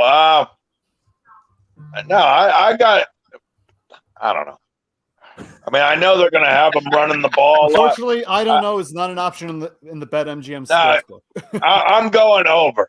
Yeah, fuck yeah, you better go going over. Fuck yeah. If he gets over 211 yards a game, bye-bye again right now. Because he did it. He did it last year in 3 games. He really loved that. 270 yards a game. He can't do that again. Here's a question. In Sirianni's offense, well, especially this year, I mean, Hurts is only in his 2nd year. Do you see us running the ball quite a bit with Sanders? Yeah, but that's going to make him throw the ball better then. Right? You would think he's going to throw the ball better if we actually have a good running game. Right. No, I hear you. But is their focus going to be a little more on the ground? Listen, no, supposedly, right? But supposedly. Right. But our owner, loves the dog and pony show. Loves the air attack. Oh, I hear you. So with again a bad offensive line, horrible receivers, all that last year. These were his game by games. Okay, at Green Bay, out of 12 attempts, he had 109 yards. Okay, this is passing. This is just passing. Right. Versus New Orleans, 167. At Arizona, 338. At Dallas, 342. And versus Washington, 72. Yeah, and the Washington game doesn't count. The Green Bay game essentially doesn't count. Them 3 games in the middle count. Right, they're the 3 games you look at. Them 3 games in the middle because he played the entire game. Mm-hmm. So he had a below that number against New Orleans, which is the top number 1 defense at the time coming in the door. Okay, and then he went for 300 pop against 2 below average defenses. But he's got a last place schedule per se. Well, if you remember, so he might throw for $4,000. If he going back to those games, I remember the Saints game. I think he only had like 30 total yards passing. Everything else, he was running around the entire game against them. Mm-hmm. And then he had to throw the ball a lot the other 2 games against Dallas and against Arizona because, number 1, they were down in the game for a majority, and 2, that's when they made the adjustments. That's when they kind of kept him in the pocket per se. So to your point, Tom, if defenses force him into the pocket, he's going to have to throw. I just think, to Ralphie's point, like I said, I think it's going to be with like maybe within 200 of that. I just think he's going to be running around a lot to where it's going to be, his first read isn't open or he's not available. Then he's just going to run. I think his second read is going to be run. Well, that's where I disagree with to a point, right? Okay. Is because he has to get better at that. Like that can't, like for us to want to say we have a realistic chance to win this division, he has to be at least a little bit better at that. Johnny, I have not mailed that out. Mailing out before I leave for Florida, but no, that's yours. I got another Joel Embiid jersey. You're a first winner, baby. You know that. You were a first winner. You were a first member. That's all yours. Frank, what was the next over-under for Jalen? The next for Jalen, it is passing touchdowns, and the bar is set at 20.5. Over. Yeah, over. I'll go 21, 22. Fucking 17 games. I mean, is he going to, you know what I mean? You're like almost averaging 1 touchdown a game. It's like, what's this, high school? What's this, like ground and pound? Like, I mean, he better fucking go over all this shit. He better. Yeah, I mean, if you have been 10, 12 wins, he better go over. I go with the over as well. That's Greg, you're right. That's the difference. Right, that's the difference in all these, right? You have him at 5, 6, 7 wins. I don't know. Some of these are under. Yeah, they're fair. They're fair numbers. Yeah, I'm going 22. I'll go 22. But I will go over with this one. You could throw for touchdowns without throwing for a bunch of yards. I think our red zone offense is going to be really good. Mm-hmm. Yeah, Dallas Goddard. Well, you know why, Greg? Because we've been saying that for the past 10 years now. Yeah, and I hope he doesn't get knocked out in a bar again like a little bitch. Well, you know, Ralph, you know why I say that? It's because maybe this new coach, again, no disrespect to Doug, but this is something that drove me nuts the last couple of years. Maybe he'll actually use the proper running back, or maybe he'll use like the guys that are designed for red zone in the red zone. Yeah. Not throwing a freaking slant to Deshaun Jackson, who's like the second smallest on the field. Like maybe use a tight end. Maybe use a power runner. You know what I'm saying? Don't use freaking Darren Sproles or Boston Scott to move the pile. Maybe not. Frank, over under for a touchdown. Where you going? I'm going over as well. I'm gonna go 22 for Jalen. Noah. You know what? I'm going to go under on this one, but not by much. I mean, what was it, 20 and a half? How do you go under on this? Hold the fuck. You just went over on the yards. How is that even possible? 100 yards, but he's got 19 touchdowns. I think he throws 18 or 19 touchdowns, but here's the key number. I don't think he throws many picks this year. I think he's going to take care of the football. I think he's going to be smart with the football. He's going to protect his body.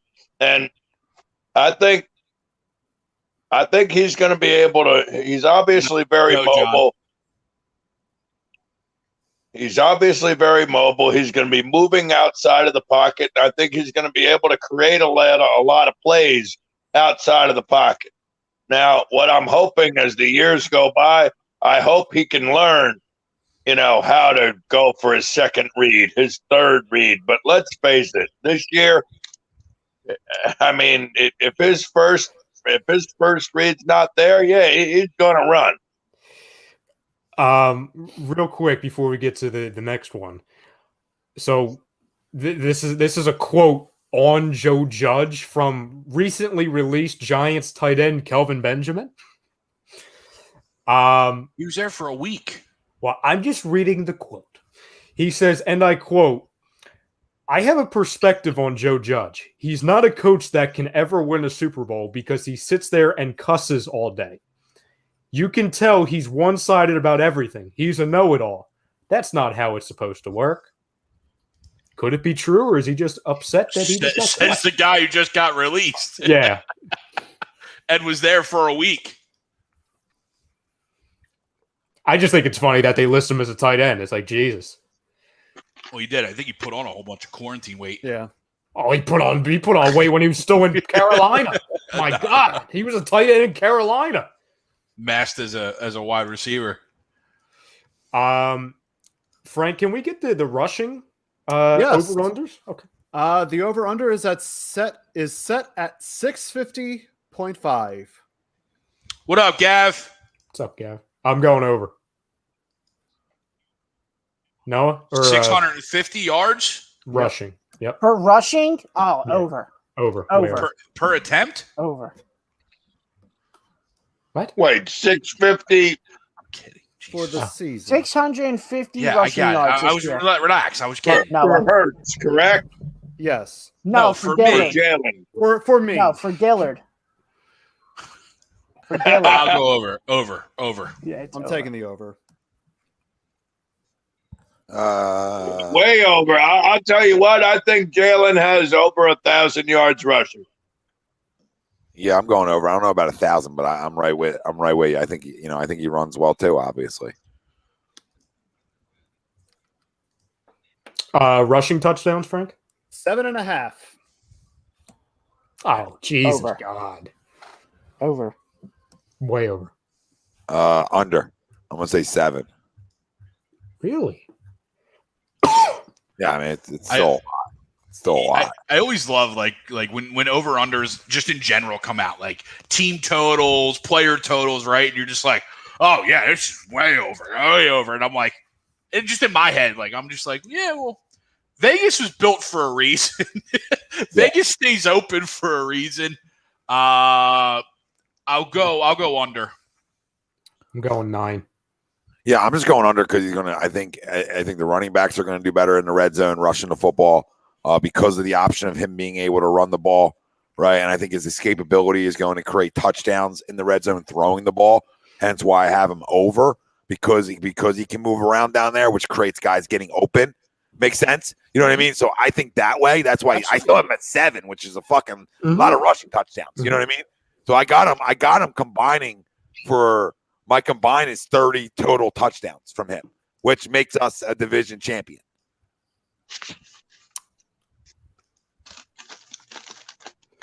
Next over under, Frank. Maybe for a different player. All right. So which player do you want? And I'm also going to take the over as well for Jalen. Yeah. Let's go with our recently acquired rookie, one Mr. Devontae Smith. All right, so for Devontae, for receiving yards, 749.5. Over. He's the number one. Over. Over. Greg? Yeah, I'll go over. I don't think he's 1,000, but I think he's somewhere in that 800 range. Yeah, I had like 815. Yeah, I'll go with the over. 750. Yeah, I mean, I think I gotta have him go over. I mean, there's an extra game too, so I mean, the extra game really factors me into this a little bit too. I don't know how much over, but I think he goes over a little bit. If he gets 1,000, I don't know, it'll be close. You ready for this? Oh boy. Sure. 1,200 yards, Smith gets. Jesus Christ. Jesus. Okay, so he's the offensive rookie of the year then. I think he has a really big year. Jay Love has 17, 1, and then 1,000. I We really did this before. And I think him and Hurts are obviously going to work very well together. We've seen this movie before. Hey, hey, Greg. Hey, Greg. I've just moved my win total from 8 to 7.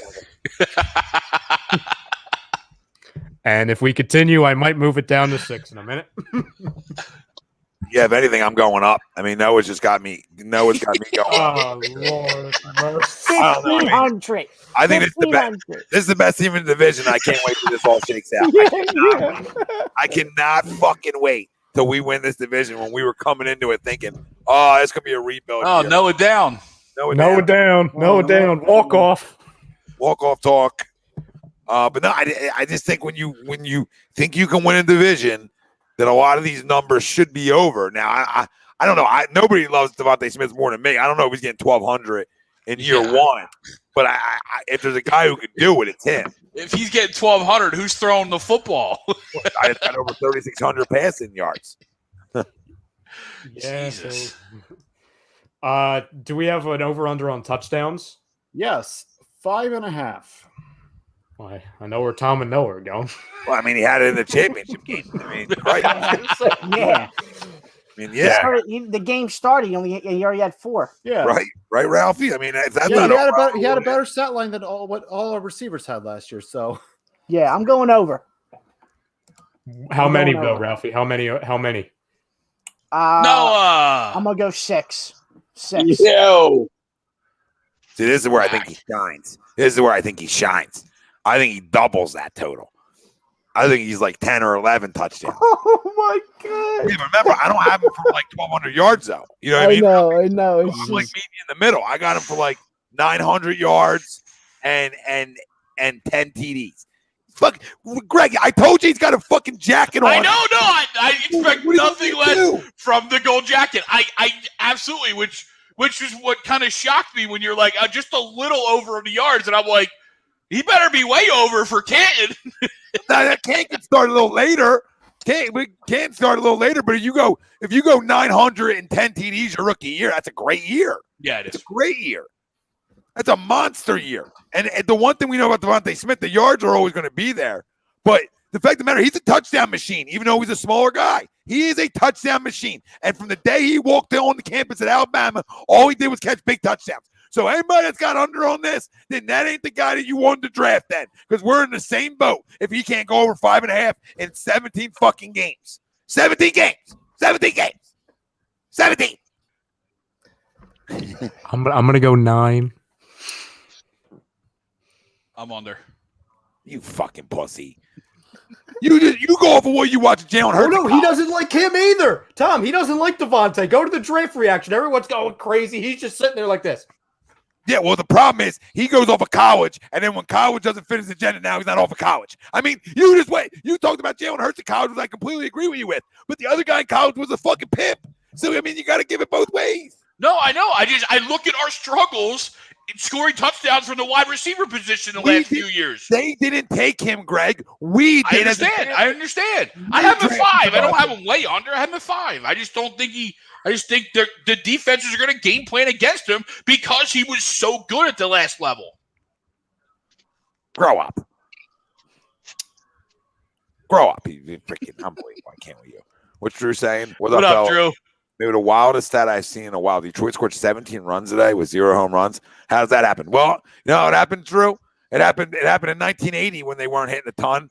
You know, I guess it comes to probably walks, some doubles, right? And some errors, I'm sure, mixed in. If I had to guess. That's crazy, though. Yeah, Mason, nobody can. Nobody can because he's got socks and fucking slippers on in dry heat. In dry heat, you weirdo. It's not even that hot. The dry heat's not that hot. Dude, there's fucking forest fires everywhere over there. What are you talking about? The dry heat. Yeah, well, they're hot, but the dry heat's not hot. He's got a fire on the block from his house. It's hot there. He's literally in the hills. Yes, yeah, Ethan, I'm saying we'll it's hot tomorrow night. We'll be on for the draft. But John, we love Greg too. Somebody's got to play devil's advocate tonight. And why not? Why not the big fella? Oh yeah. John, we're not mad at Greg. We're just disappointed. That's all. No, we know him. Story of my life. You can't disappoint somebody that you expect to be disappointed in. You know what I mean? I listen. I think each Wednesday is going to be a clean start, a fresh start. I'm wrong every week though. I mean, what the hell? It's 10 o'clock at night and I'm awake. I mean, that's a miracle in and of itself. So, Pops Yes, is it is. 1,100 yards, 10 TDs for Smith. With Ertz and Goddard taking over the middle, why not? You know what? You know what, Pop? You might be up a bunch. You might be up 1,900, 1,900. 1,700, averages 100 a game. He's gonna have 100 catches. He's gonna have more. He's gonna have more yards than Jalen. More yards than Jalen Mason, Hurts. I do wear socks and slippers in when it's like cold. When it's not cold, I go to sandals. I'll go socks and slides. When it's hotter out. That's okay. That's like acceptable, right? So it's the weird look in the heat outdoors. Like you're by the pool, dunk your toes in. Let your dogs breathe. That's the time to let your dogs breathe. You spend all the money on the damn house. Let your dogs breathe in the pool. I want that picture. Your dog's getting a little breath of fresh air. This is a big one here, Greg. I mean, this could be the biggest jinx of them all. How many games does Devontae Smith complete? Well, do you want me to be? I want you to be you. I want you to be truthful. No, no. I mean, injuries haven't always been an issue for him. He's not like an injury concern type of guy. So I have no issues why he wouldn't play, 16, 17 games. You know what I mean? The NFL, you always got to factor in, a random game or two, but I don't see why he would miss any significant amount of time. Tom, that's not a good sign. The bigger question is how many games does Landon Dickerson play? Because 4 out of his 5 college ball seasons he didn't finish. Well, I don't know if he even plays this year. That's a really good question. Because I think Isaac, it's like his job to lose this year, and then moving forward, right? Because the guy's coming off an injury, so you're not gonna rush him back if he's not fully ready to go, right? So I mean, maybe half the year, but I mean, I don't think you're getting any more than that. Honestly, I don't think you're getting any more than half this season. But Isaac, do you draft a second round guy to just get a red shirt? That's a different conversation. You know what I mean? Like, because if we swap this to like a Jones. quarterback, right? I mean, like, because I know your stance on like quarterback. You draft a quarterback early, he's got to play, right? If I'm drafting an offensive lineman early and he's healthy, he should probably play. Yeah, my issue is that him being fully healthy. Sure. Like I don't know if he'll be ready week 1. He might be. He's close, but I think there's a better chance of him. You seeing him halfway through the year than them risking, right, the asset of a second round pick and rushing him out there too soon. So, I think they feel like Isaac's good enough to start enough games in this league that like he can be serviceable until he is ready to play. It's not about talent, guys. It's about I don't think he's going to be ready. That's the whole issue. And I agree with you, Greg. That's why you probably don't draft him. But again, you weren't at the time. You didn't sign all the guys you did yet either. Thinking you can win. So, at the time, it's a smart pick. I don't care what anybody says. Because if he plays 7 years of healthy football, it's a home run pick. Home run. especially losing Jason Kelsey. It's a great football. It's a home run pick. The one Correct me if I'm wrong. Mm-hmm. Kelsey's playing 1 more year. Yeah, I mean, until he says he's going to come back He next. says that every year. Yeah. Another kid. So I mean that might keep you in the league an extra year longer than you wanted to because now you're thinking about dollars and cents. Those yearly $5 million checks keeps a lot of guys going. Thing to keep an eye on is that Isaac did get hurt today, and he's week to week. So Yeah, but Land didn't even practice. Oh no! I'm just saying that. I'm not saying that has any. Neither did effect the Wonder on- Boy. I do think he's. I don't think he's going to start the year, but I think we see him in October. I'm not saying we see him October on, but we'll definitely see some snaps from the guy, whether it's struggles or. You got a better chance of. Oh, I can't do this tonight. I can't do this because Mr. Softy didn't practice today either. No. Who? Rager. Riggs. Why? He's not hurt. Oh, yeah, he is. Yeah, What? yeah. What'd he Something wrong do? with him. Something happened. He was hanging out Ralphie's tent all last Tweak? week. What did he get No, hurt? Tweak? don't What put did he this do? on me. He got cramp from sleeping outside in the tent with Give me a Ralphie. second. I'll pull it up. I swear to God, I all I know is the CMO thing. If it's a lower body, I'm throwing this computer. Lower body tightness. Jesus, I told you. Why? Why is it always lower body? Because he's a pussy. My God. Thank God for So the here you go. Here's a quick, interesting one. October. Do you have a better chance of seeing Landon Dickerson or the Phillies? Landon Dickerson. Oh, Jesus. I'm gonna go Landon, Dickerson. lock. Landon, Landon in a lock. Nate, put the friggin' odds on that one, Nate. What's Landon on though? What's he on? Is he not on the pup, right? No, he's on the non-injury football compete list. Yeah. I'll go Dickerson just to try to hope the Phillies then sweep the 2-game series, the 2-game set tomorrow, the doubleheader. So I'll go Landon for the sake of the Phillies. You know what I mean? Yeah. For the sake of the Phils. We got 91 people watching on YouTube, only 76 likes. Gonna need y'all to be great today. Pound the like, hit the subscribe button. All right, fuck with an algorithm, and we'll drop the membership link in here in a second on YouTube where you can become a member, $9.99 a month. You win the money back just over Money Pop Podcast picks. Daily fantasy advice from Willie Vegas. Plus, you get 20% off gear, team hats. I mean, what don't we get? Shout outs, everything, baby. Jersey giveaways. Hop in. Become an HUD member now. Do it now. We got like 30 plus people, and we're growing it. Become part of it. We had 4 tonight. Who wants to be number 5? We'll be 5. Number 5 will always love you. Go ahead. What would you got? I was gonna say, let's do a couple more rapid. He is signed. Yes, he is. Yeah, he signed yesterday. He is signed. Yep.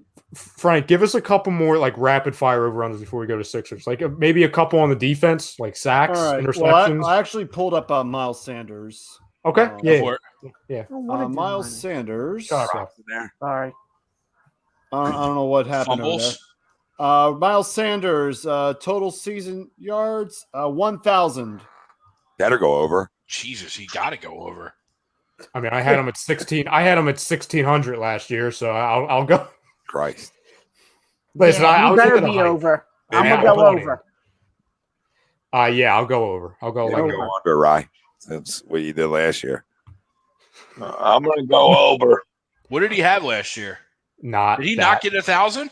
I don't No, know. he had like 70 yards, I Oh think. my god. You're the worst. Well, felt like it. Sorry. You're the Sorry. worst. Well, yeah, Felt 'cause like they don't count. They don't count the runs where you fumble. So Yeah, more fumbles than yards. Yeah, right. Remember that game? He fumbled at the 5-yard line. To Which stop one? Momentum? It seemed like every week. Yeah. Yeah, it did feel like every week. He had 867 last year. Yeah, I'll go over. yeah, over.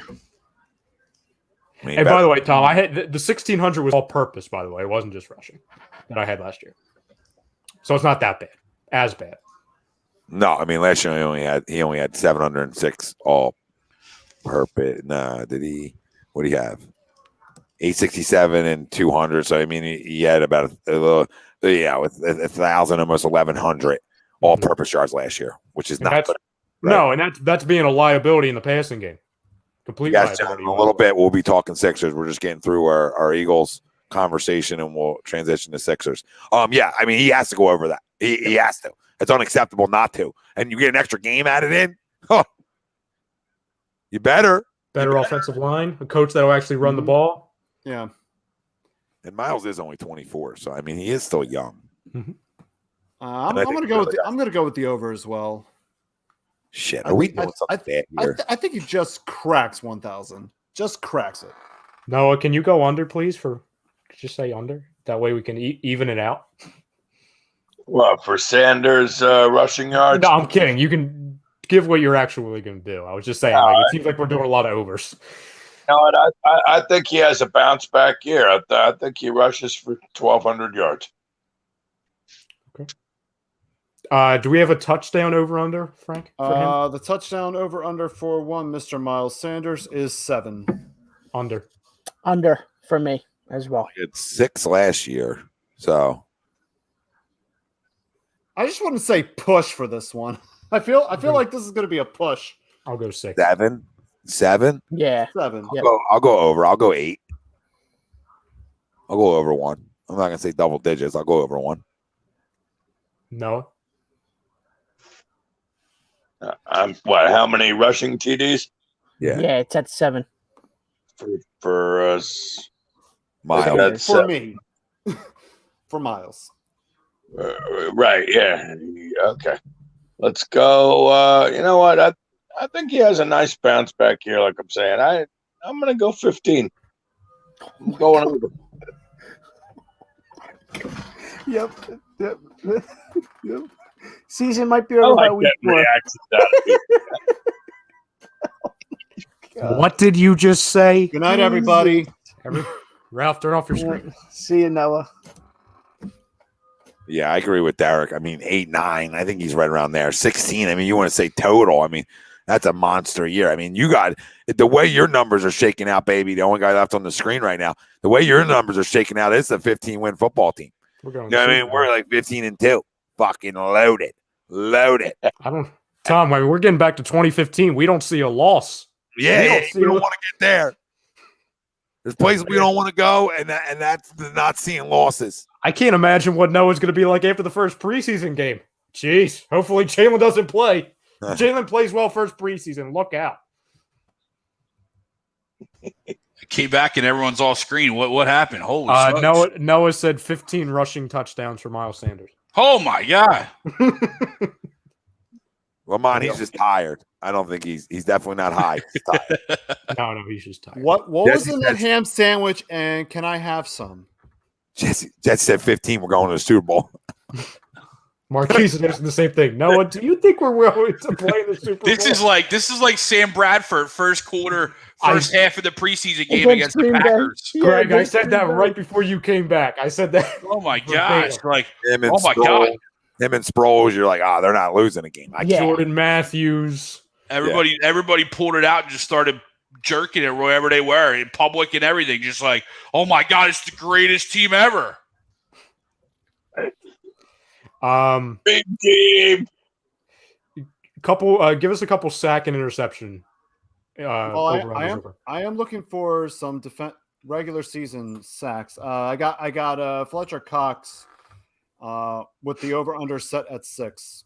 Ralph's going probably 2 because he thinks Fletcher sucks. Wait. No, before everybody else answers, Noah, why do you think Fletcher Cox is going to have 20 sacks this year? Well, no, Noah's down on the defensive line. He thinks they stunk. Mm-hmm.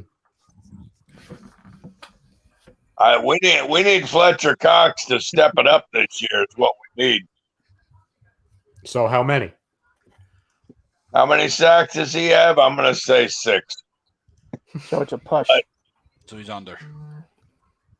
Most importantly, though, I think we're going to see more consistent play from him, and I think he's going to get back to the higher level of play that we've been accustomed to seeing. I mean, last year was really an off year for him. Ralph, 2? Under. 2? No, 5. I'll give him 5. I'll give him the benefit of the doubt. I'll go 5. Greg? 6.5. Is that what is that, right? 6. Yeah, I'm going to go under. Fletcher's just never been a big sack guy. So it's not like he's a sack machine, So I'm going to go under, but it's not because he's having a bad year. Yeah, I mean, I think he's gonna get back to being his run stuffing self, and I think he's gonna put more consistent get back to putting more consistent pressure on the quarterback, and just I'll go 5. Making his presence felt in the backfield. Let's do what Jesse said, Frank, and then we'll transition into Sixers. Over under for turnovers? Yep. I don't have that on here. Jeez. Well, players. Interceptions. Well, unfortunately, I was looking for some players for interception totals, but they are not on the books yet. So I was trying to look for Darius Slay, Steven Nelson. They are not listed yet. All right, I'll set the over under. I'll do it. Darius Slay, over under 3.5.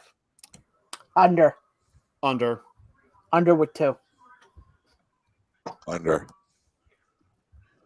Ooh, Under. Very underwhelming. Yeah, I'll go 3. Steven Nelson over under 2.5. Over. Over. Just because Push. I think he gets thrown at more than Slay. Yep. Agree. Makes sense. I'll do one more. Anthony Harris. I'll do interceptions. I don't know what he's had. He's all over the ball, so I would imagine it's good. I'll say over under 3.5 again. I'll do that. I'm gonna go under for him. Well, to help you out, Ryan, his total career interceptions, he had 9 for interceptions, and he did not have any last year. What about the years before? What were his splits? 2019, he has 6. 2018, he had 3. So he had 6 in 2019. Nah, he's legit, Ralphie. Jesus, Ralphie's legit. Up and down. He's going up. Holy smokes! Screw it. I'm going 4. Just because of that, yeah, I'm switching. I'm going over. No, he's legit. I'm telling you, if he's around going over. If they let him do his thing, he's legit. I'm telling you. Mm-hmm. I don't think this is going to be. Who was the freaking guy we got from the Rams? Cornerback. Slot God. Roby Coleman. Yeah. I don't think it's going to be a nickel. Roby Coleman could always play until he got here. Well, that's what I'm saying. I don't think. I think Anthony Harris is going to bring some of that over. No, I mean Anthony Harris has a knack for taking the football away. I mean, I'll go over because he plays center field. It's a pass-happy leg. I mean, there's a guy coming up on wants a deal. I'm sure a long-term deal. So you expect to get the best out of these guys. Any more, Frank, that you have before we go to Sixers? Let me see if I have anything for JJ Arcega-Whiteside. No, I do not have any more. Quick update with the Cowboys came out 3 minutes ago. All right. And I have not read this yet, so I'm going to be reading it with you. The Dallas Cowboys just said in the results of Dak Prescott's MRI, it showed a muscle strain in his right shoulder. He will undergo treatment and be evaluated on a day-to-day basis. No word of when he will be practicing next. Yeah, that's what I read earlier. Get ready. I don't know what that was. But yeah, that's what I read earlier. That's the same shit. He's day-to-day with that injury, and that's the same shoulder that he had issues with in the past in week 17 of our year. And Noah is what all Dallas Cowboys fans should be right now, and just out cold, because that's not a good sign when it's the same injury to the same shoulder, right? But I'm awake, guys.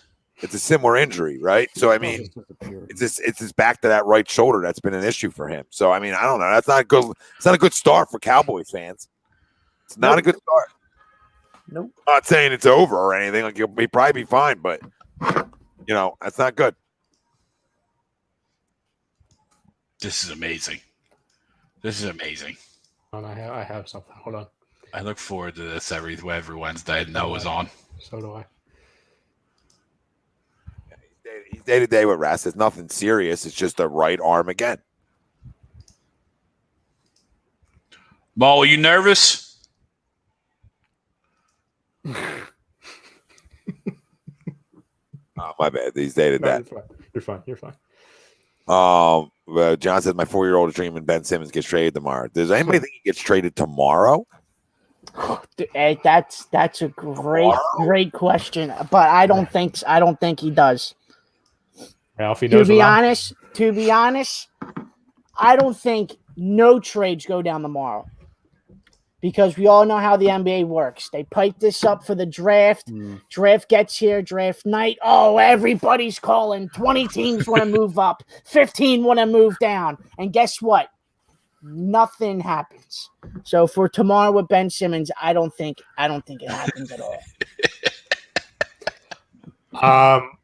What do you guys think the chances are that they actually use the 28th pick tomorrow? I'm going to say, well, in Ralphie's, we're all yes, because there's no trades being done. Well, let's find out what everybody else thinks about Ben and then go there. I mean, does anybody think Ben's getting, what's the percent chance of 1 out of 10?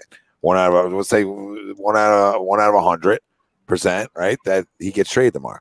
So 100% being that he's gone and go from there. 40. 20.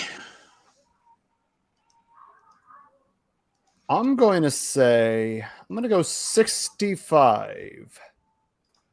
I feel like trades at the draft don't have as much capital to them. You know what I mean? I don't feel like you get your money's worth for at the draft, unlike other leagues, right? The NFL draft, you feel like you still get the same value for whatever reason, and maybe it's because you're always drafting you're always drafting somebody, or you're drafting somebody from overseas that you don't know it's ever coming over, as opposed to like trading picks, right? Those picks become actual guys. Mm-hmm. Yeah, I'll say this, Greg, 2% chance that he gets traded tomorrow, because the NBA doesn't want it to overshadow their draft night either. Right? They're big on their marketing and all that shit. Yeah. So, I just don't think I don't think there's any chance he gets moved tomorrow. And the other thing too. Oh, go ahead. Frank. And the other thing is that if players do get traded, it's usually like guys on the bench that get moved. So I don't think anything earth-shattering is going to happen, like a Dame Lillard or Bradley Beal trade is going to happen. But I think that they will hint towards something like that over the course of the draft, where maybe a possible move is going to happen, but we won't see it happen until after the draft. To both your point, Frank and Tom, as far as like a splash move, like Ben getting traded involving like Dame or Beal, no, I think it's like 0%. I don't think those two players get moved. But what I told Ralphie earlier, what I can honestly see happening, and it could cause Sixers fans to be in a stir for a minute, because it would be like, what the hell are they doing? I think, and the chances why I have it up to 40% is that Simmons gets traded for a ton of picks, right? It would be a pick surrounded type trade. And then later on this month, or going into August, or even going into September, that's when those picks get traded for that big player. It wouldn't be just a same acquisition where Ben goes the same time we get Beal or we get Dame. I think it could be 2 separate days or even months to where we trade away Ben Simmons for picks, a boatload, and then we use those along with, salary cap assets or whatever the hell we would have to do as far as salary, and then send that to a team. Wow, I don't even go down that road. Yeah, you're too deep into the trade. That's a deep rabbit hole, though. Yeah, you're too deep into the trade machine. Like, I don't even want that road, because that road just doesn't age well for me. Like, I don't like that road. If I'm trading them, I'm trading them for what value, the best value I can get back for them, right? Like, if I'm trading them, and I don't even, like, not saying you're saying stay down the pick road, but like, there's people out there that are saying like, hey, let's stay down the pick road. Like, no, like, I'm not ever staying down the pick road. I don't want to go that direction. But I don't also want to go the direction of like acquiring the picks for him and then having to use them picks to go get the right deal, because that feels like I'm doing too many deals that I'm going to fuck something up, right? No matter who it is. Like, I can trust Daryl Morey like he's my fucking father, and I do. But at the end of the day, when you got your hands in too many things at one time like that, there's a chance that you fucking something up. So I'd rather just say, hey, what's my best offer for Ben Simmons? He's obviously circled the block already to gauge interest. So he obviously knows sort of what that interest is. And if you really want to pull the trigger, then you take the best value that is for him, right? And do it just straight up that way. And you saw a little bit with the whole Anthony Davis situation from 2 years ago, where New Orleans was didn't want to trade him to the Lakers, and they were going to go off for the best offer, but then it came down to that the Lakers at that time had the best offer, and you just took it and you ran with it. I mean, you could see the same thing happen with the Sixers, where maybe, you don't want to have him in your conference or in your division and see him, 6 times, throughout the whole year, right? But if it comes down to it and you can get a superstar in return, like a Bradley Beal or another guy in your conference, then you just do it, because that's the best deal that's on the table at that point. Take the best deal, like you said. But another thing too is that once the agent gets into it, speeds everything up. Mm-hmm. Speeds everything up, because once you start once you heard Rich Paul's now into it, then the wheels really start moving. But we've heard this from day one, though, about Rich Paul, though. Like, right after the season, that they were also, like, all the reports that Woj put out earlier were the similar reports that we heard right when the season was over, too, that both camps were okay with moving on, right? So we heard that from Rich Paul's side in terms of Klutch Sports and Ben Simmons that whatever they were open to whatever. Right, that there were also reports that there reports came out that he would feel more comfortable, changing destinations as well. So you got a bunch of reports that came out right after the fact too.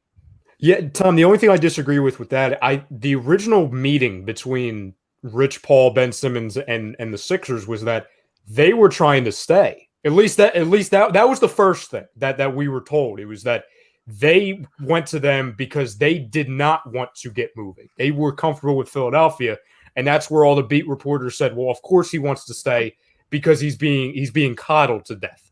Now, since the motions of they can't get in contact with him. Daryl offered Ben to Toronto. He offered Ben to the Spurs for a handful of picks. Rich Paul and Ben Simmons would be open to a trade. Yeah. So. And I agree with all of you as far as like the picks thing.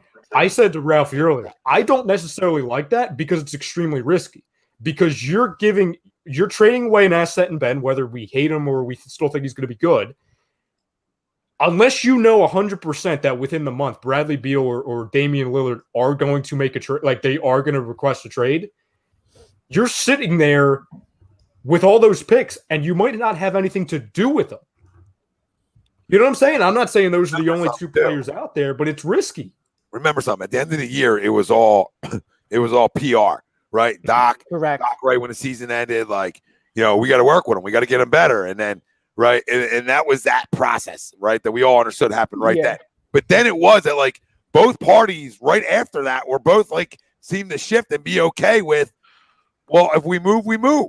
Yeah. Right. So this hasn't been a long time since the end of the year either. So, I mean, like, it all happened. Look at Robert.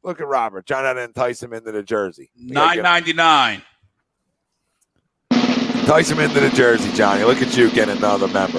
You got another one? Let's go. Robert Robert. John offered 5. I'll do this. The next member in wins. I'm getting 20 more. The next member in gets another Joel jersey. Right? The next member in. I remember giving one to Robert because John's giving him his for the first week winner. And the next week will be whoever the next member in is. All right. And then the next week we'll shuffle the deck and we'll keep giving them away. So regardless, you guys are all going to win jerseys. So don't worry about when. You're all going to win them. We got tons coming in here. So I got Maxey still to give away. I got a Ben for the Ben Stains because they're still out there. Still want them. Does it come in fat guy size? They do, but I don't have fat guy size right now. I got 2X's and I'm getting other sizes. So we're circling the block on sizes. We'll stretch it out. Ralphie, I could use that as a blanket for me. Yeah. Keys, though, I know we're celebrating Robert. Thank you, brother. Appreciate you. Real quick, I got to say one more thing. Robert, you got to inbox me on social. Find me so I can get your address and ship that out to you. No, I like what Keezy put up earlier. Maybe not necessarily for Jalen Suggs, but I think my 20% is if somebody comes in, and the process is kind of on that same point. If someone comes in for a top 5 pick, I could see him being moved tomorrow. But anything outside of that, I don't think he's getting moved tomorrow. Just because the value's not there. You think a top 5 pick moves him, and they hold on to that pick? There's one team, that's in the top 10 right now that has been so aggressive because they have shit tons of picks, and that's OKC. If they just say, would you take SGA and the 6 for Ben Simmons, or would you need a little bit more than SGA and the 6 for Ben Simmons? I don't know what the 6 is going to be. Right. Like, it's tough, Tommy. It's tough because you're getting SGA, who's a great point guard, and then you're getting a top 10 pick.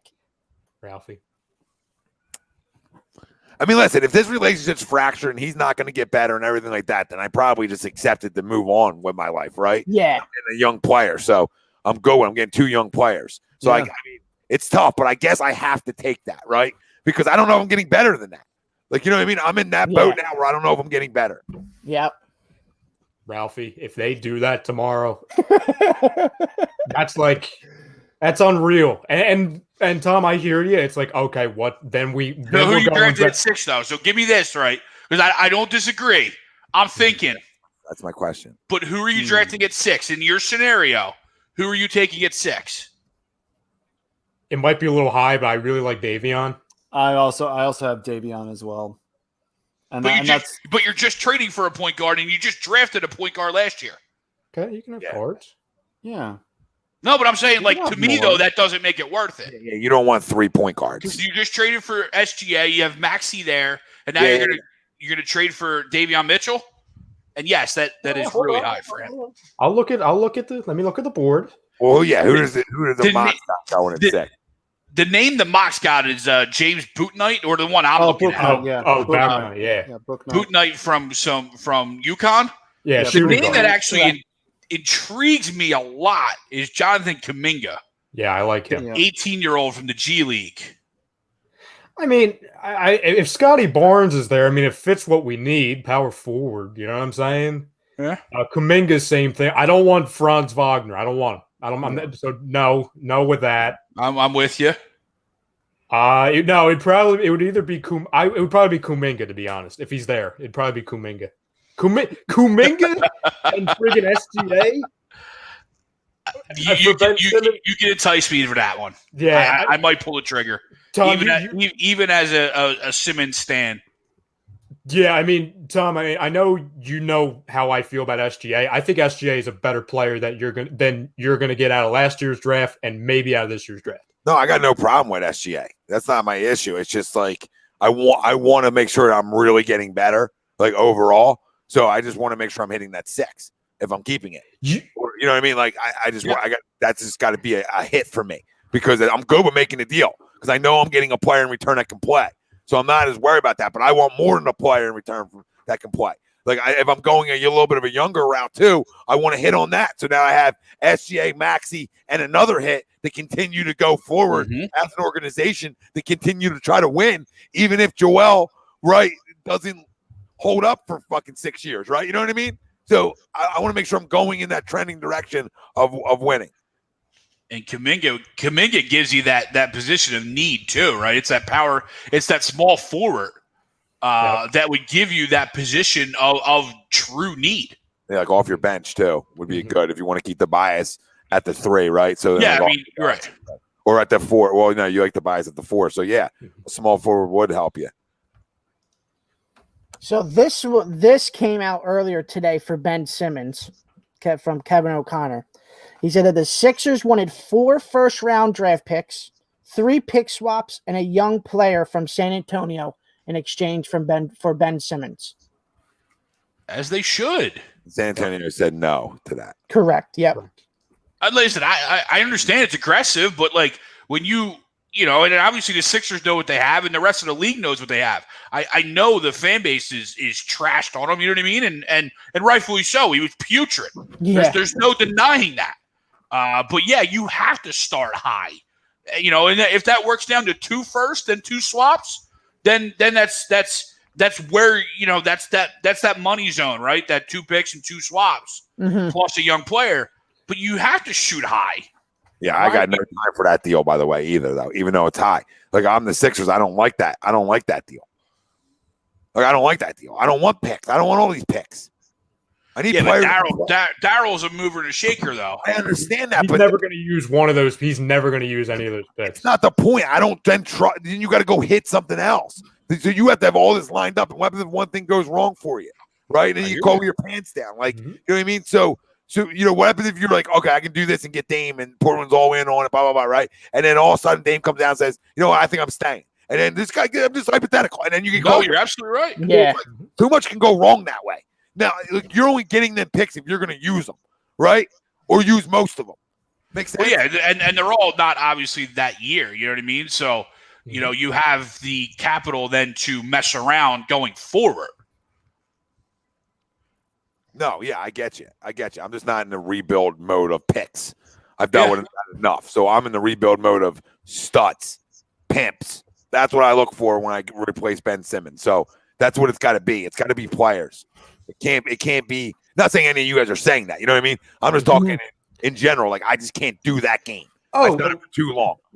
Tom, I hear you. I mean, if they do Simmons for a bunch of picks and then they end up literally using all of those picks, I mean, if those picks end up being good, then I'll be happy. But short-term wise, I'm pissed because that doesn't help Joel Embiid today. Today. You know what I'm saying?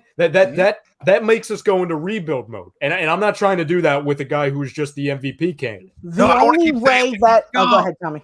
No, the way I think, Ralphie, I just don't want to keep saying, well, he's young about a player. Like, let him develop. I can't have that conversation anymore with any player, period, right now when it comes to the Sixers. And I think the only way that trade goes down is if the Sixers and another team has a side deal after that trade where, okay, let me do this trade real quick. We're going to have 17 first rounders at one, and then let me call you right back and we'll get a deal set up. Tom, that's the only way I can see a deal happen like that. Tom, it's the scene from Moneyball when him and Jonah Hill are in the friggin' office where he's got 100 phone calls. He's got the phones all over the ceiling. Yeah. That's what it would have to be. You know what I'm saying? To where, like, I know justifiably so, like, if we're on the air tomorrow and it comes across the bottom that, Simmons traded for 3 picks and 2 pick swaps and a random guy from Yugoslavia, that people are going to be like, oh, what the hell is this? Yeah. Because they think that's it. I won't panic because my trust in Daryl and just my trust in freaking sanity would be, okay, something's coming within the next day or two. Has to be. You know what I mean? Like, there has to be some kind of back channel to where, like, something big's happening. But I am totally with you, though, Tommy, where I need somebody right now for Joel Embiid. Yep. I cannot wait any longer. I need a superstar right now for Joel. I didn't get in the business of trading Ben. Correct. Not help Joe right now. Absolutely. I was just going there, Tommy, because you when you said that a couple minutes ago or a minute ago, you absolutely hit it on the head. If you're trading Ben Simmons, it's to help Joel now. Yep. Agreed. If you don't want to help Joel now, then or you don't want to trade Ben Simmons, that's fine, because we know what that is in the regular season. Right, we said it all the time. We know what that is in the regular season. But if you trade Ben Simmons, you have to help and go absolutely help your big now. Do you guys see this deal? I can't stand Siakam, but I mean that's telling me you're getting Jalen Suggs and Pascal Siakam. Noah says yes. Yeah. Nor was it yep. Jalen Suggs and Tyrese Maxey. You're taking a chance that Siakam has a bounce back year. I don't like. You're taking a chance that he is just a tire 20, 2020, 2021, whatever, right? Wow. I probably do it. I think I do it. I probably do it because the draft capital, the number 4, and what Siakam has been. Yeah, he's a number 3 on a championship team. That it's just then I get back to, okay, who's that? Does Tyrese become? Because I'm at the point now where I can't expect Tobias to be the number 2, at least in the playoffs. You know what I'm saying? Yeah, regular but again. Season, but now you turn Tobias back into the 3 because Siakam plays the 4. And I don't love it. And what does that do, right? What does that dynamic do? Makes you bigger. It makes you bigger for sure. Makes you more physical. To me, I mean, it makes you a better defensive team. It makes you just as good of a defensive team, in my opinion. Yes. You're right. And I honestly think it allows you to have Maxey be your starter, or Suggs if that's who you draft, whatever. But I mean, either way, your guard position's in good shape, right? Your guard position ends up being in good shape, and you upgrade your 4 in a big time way. Yeah, big time way. I mean, you're getting 20 and 10. I mean, as bad as he's played, he's giving you 20 and 10. Sure. Right? So I mean, he's walking into that. So he's a hustle guy. He'll block shots for you, right? So I mean, you have the size to really force teams to have to shoot the lights out to beat you from the perimeter. Right, because the drive into the bucket won't be as easy. So I actually like that deal. And I'm not a huge Siakam guy either, but I think he's good. And there's an argument you could make that he might be better than Ben. You could. In this city, probably yes. Yes. Yeah, right here where we're talking. Yep. There's probably guys, falling over right now thinking about that trade. I don't know. He's dreaming about it. Yeah, he is. He's loving it. Somebody, James Frank, Jack. do you do that trade, Frank? Yeah, I would go for it. James, no. What's DJ doing? I can't get on Twitter. It won't even let me. Something happened. So this is his numbers, right? Just real quick, the last 3 years, why you're telling us what he did on Twitter, right? Okay. 2018, he was 16 and 7. 2019, he was 22 and 7, and last year he was 21 and a half and 7.2 boards. So I mean, you're getting a solid player. Yeah. Mm-hmm. And you're getting the 4th overall pick. It's almost like hard not to take that. And you're getting a young guy.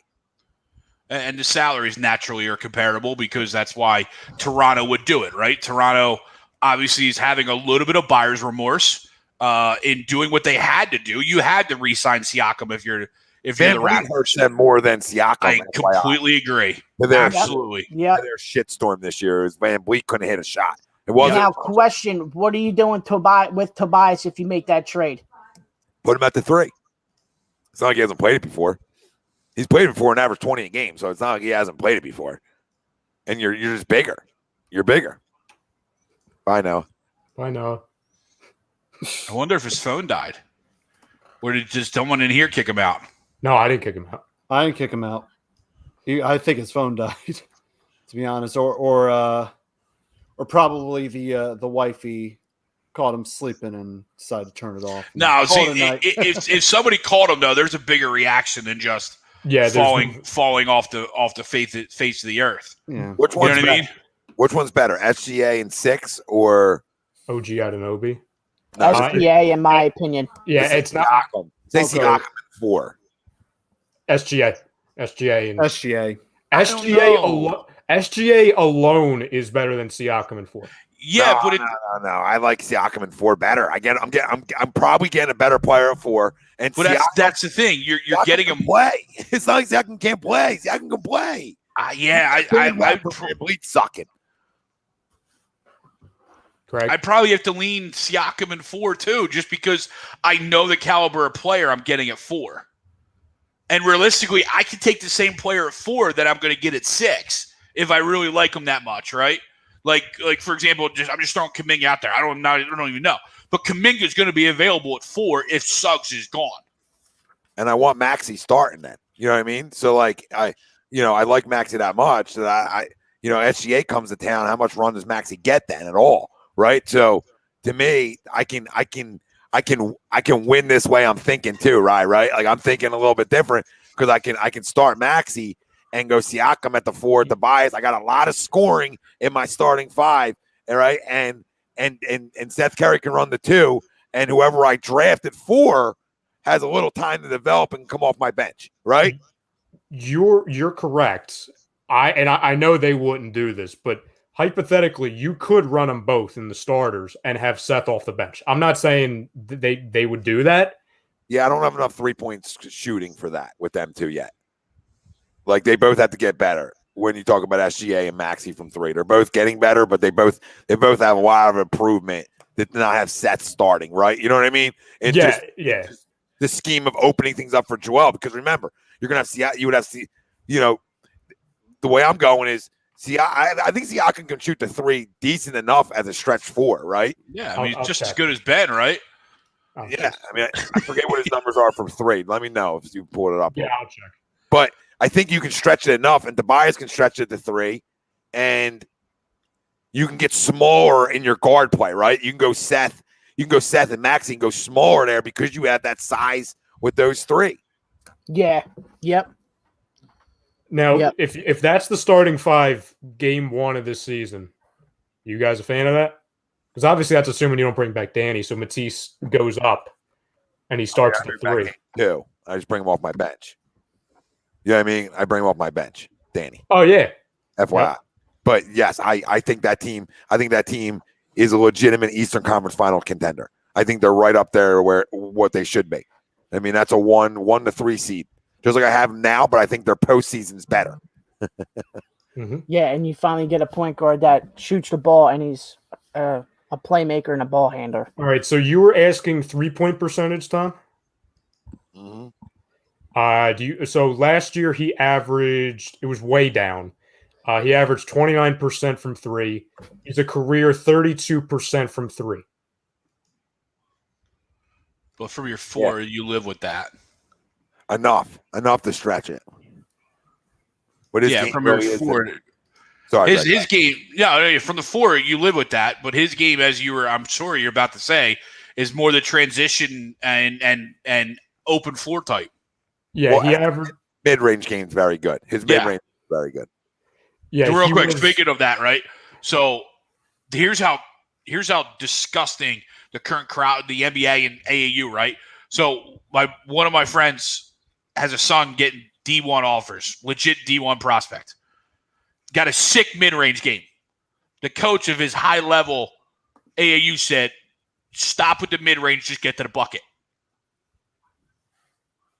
Like, don't we realize the mid-range game opens up the bucket? Like, isn't it what we talked about with Ben Simmons forever, right? I don't need the three-pointer. Give me the mid-range. Give me the 18, 19-footer.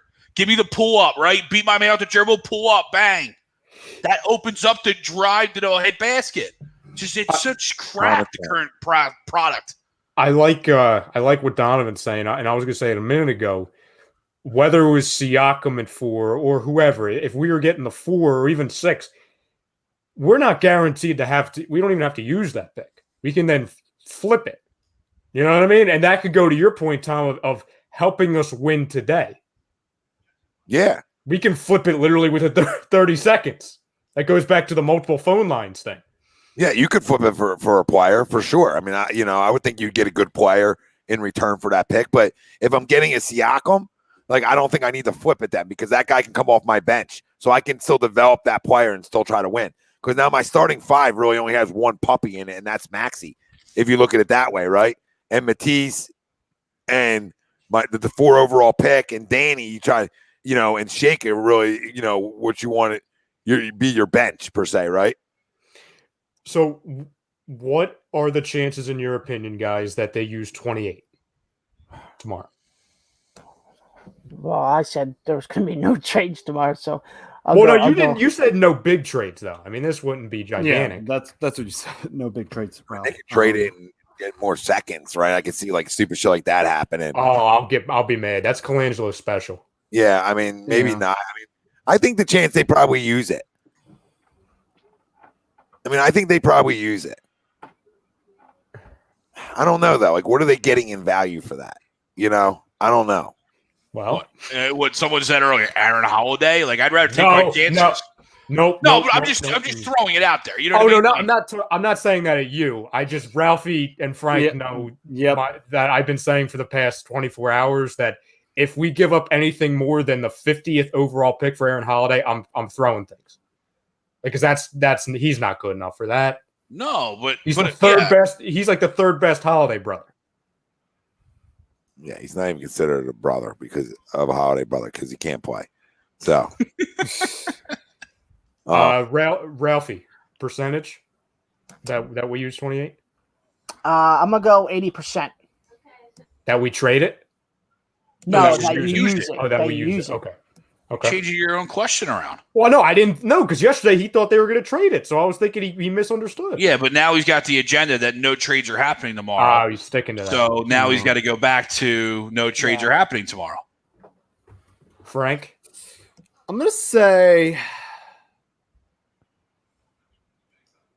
10% we keep the pick at 28. Yeah, I think there's like an 80% chance we trade it, to be honest. And as far as your question, Tom, as far as like what could we get in return for the 28th, I'll just give you a handful of players. And we would attach George Hill's salary, which is 10.1, along with this, and the 28th to get these players. Let me just scroll up to get my list here. I mean, the first one, Joe Ingles. Joe Ingles, it looks like he's going to get traded. I think you and I talked about this on Monday, Tom. So would you give 28 and George Hill for Joe Ingles? Yes. Okay. I like Joey Ingles. Yeah.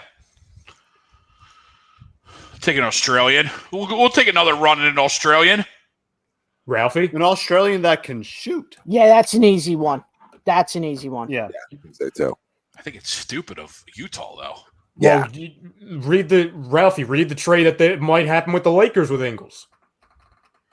Oh, I No, gotta- don't make me nauseous. Don't make me nauseous. Well, I was angry when I saw it. Mm-hmm. It's worse to me.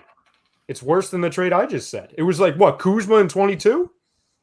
Yeah, something like that. Yeah. Give me I a think that's what second. it was. Go ahead. Who's next?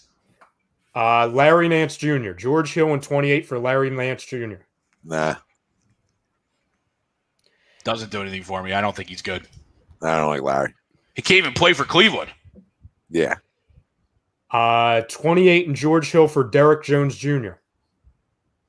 This is a theme, by the way, that these are all stretch 4 or 5s that we need off the bench. What was the name? Derek Jones Jr. No. And my no is purely I just don't know who the hell he is. The slam dunk guy.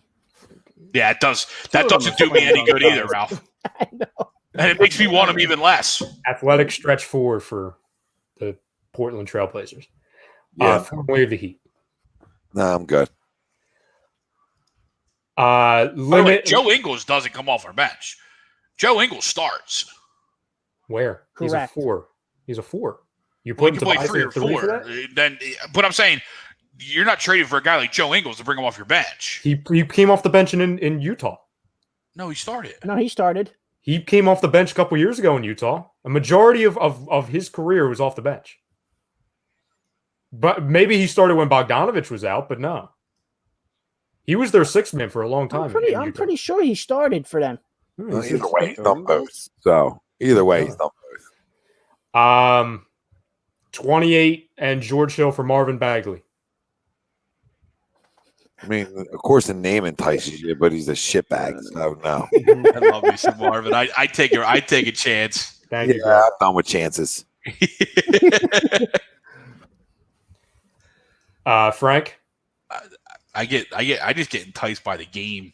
I know it's not there in the pro level. But I would like Bagley, but you know, I'm kind of dead set on Ingles. Yeah, Ingles one's. I'm all over that one. You can't. Yeah, that's my number 1. I don't know The last one, Taurean Prince for George Hill in 28. that's the Nets, right? No, that's Cleveland. Cleveland. Cleveland. Yeah, I'm good on anybody from Cleveland. Yeah. Outside of the backcourt. Red Sand said that he was starting because Conley was hurt. Ingles. Mike Conley's a point guard. I guess they're a bigger lineup. I don't know. I'm reading the chat. I have no idea. I'm not a Utah fan. I have no idea. Yeah, me neither. Like I said, I think he's done both. I do like Terrence Ross, though. I know we'll keep saying his name. I do like Terrence Ross. Yeah, we tried to talk that into existence a couple times. Well, funny you just said that, Tommy, because oh no, I think it was 30 minutes ago that a report came out that teams are actually calling for him. I'm sure they are. For Terrence Ross. They've been calling for him for a couple of years. As they should be. And then this just came out.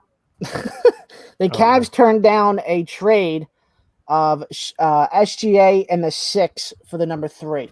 Idiots. The Cavs turned it down. You friggin' idiots. Who are the Cavs drafted at 3 that is better than SGA and the 6? Listen, I get it. They're all Evan Mobley. They're all Evan Mobley'd up, but can we God. stop? Can we friggin' stop? Wow. Stay hot, Cleveland. My God. Maybe they're trying to hold on. Maybe they're trying to keep that backcourt down a little bit. Okay. What, Sexton and just adding on? Yeah. Yeah, because I know their thought process is if they keep Jared Allen, they're going to run those two together because Mobley, they're going to play Mobley at the 4. Yeah, that's the only thing I can think of because they'd rather sign Sexton than give SGA the money. That's the only thing that makes sense, and they'd rather keep that 3rd pick. That's the only common sense you could take out of it. I don't know. I understand why LeBron left twice. No, I mean that's factual. Cleveland. Problem. The Guardians. So I don't know. Tomorrow night will be fun. Yeah. We'll talk about all the draft stuff as it goes live and see if there's any shaking and moving on draft night. Philly's got 2 tomorrow. 12 o'clock, baby. Talk about them tonight a little bit live. That didn't happen. Yeah, I wanted to talk about Tyler Anderson too. So yeah, that did happen. Yeah. Well, if they can't make the small one, how do they make the big one, guys? And that leads us with our last question of the night. Your percent chance of them making a move? 40%. What is the chance of them making 40%? A big move? Yes, a big move. 80%. Wow. Jeez, you're still in. Okay. To answer your question, at least in my mind, right? You miss on the small move because you're trying to trade small, right? You're not trying to give up anything good. So they're going to look at those medicals a little bit more. Those guys potentially wouldn't be involved in a deal to go get Kimbrel, right? You know what I mean? Like, so you're trading a higher quality of prospect to go get a higher quality of guy at the deadline. Mm-hmm. So that's how you can make a bigger move happen.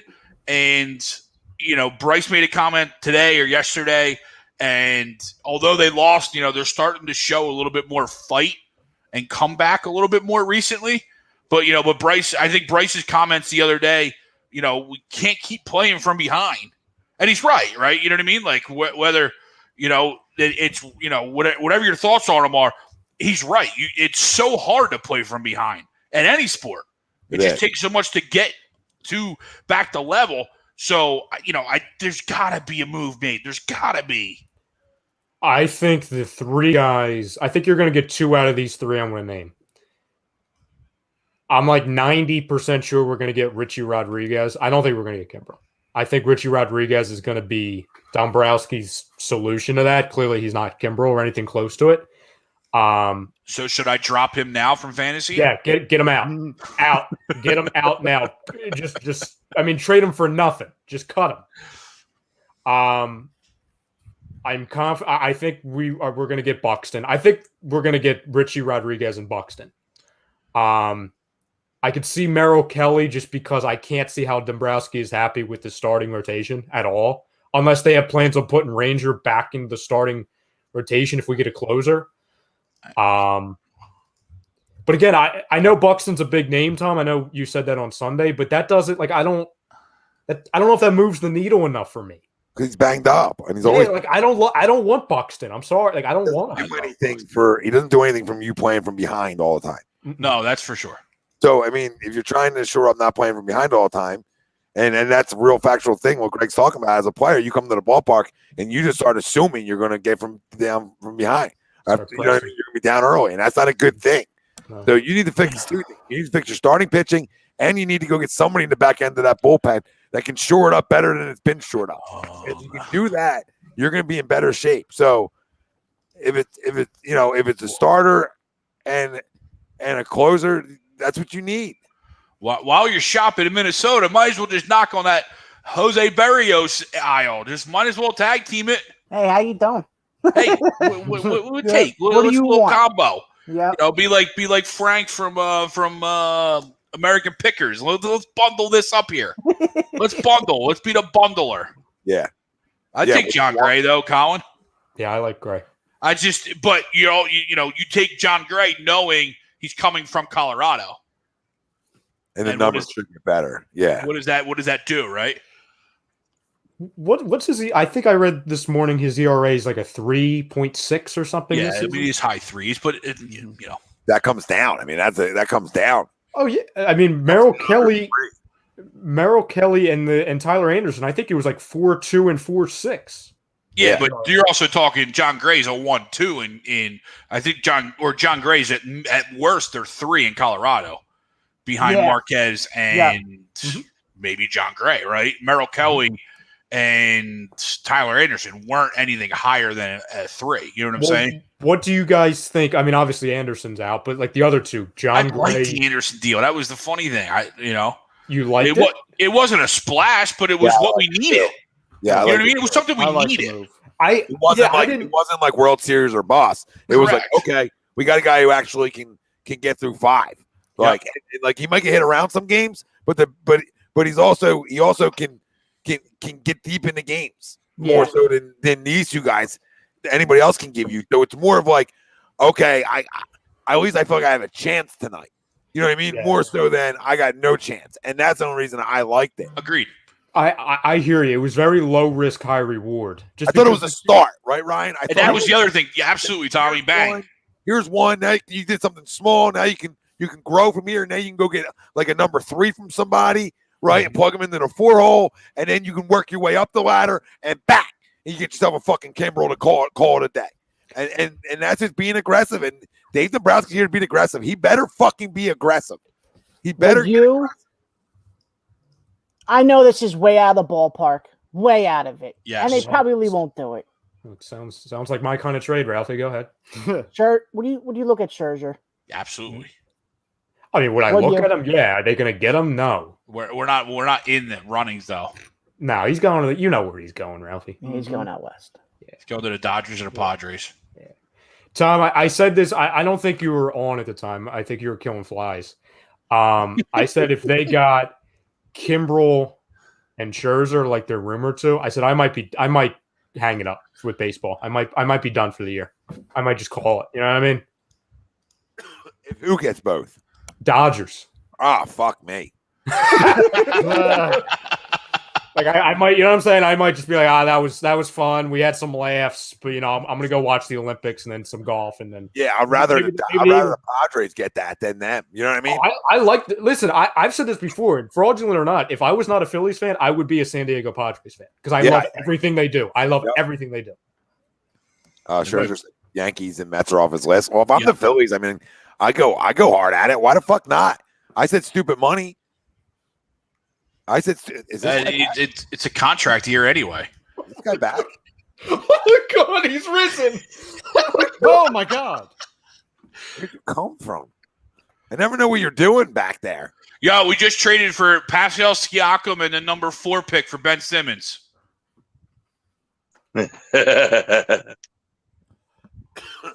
I'm being serious with you. No, he's not. Shut the fuck up, Greg. No, does Dombrowski make a move and a big one?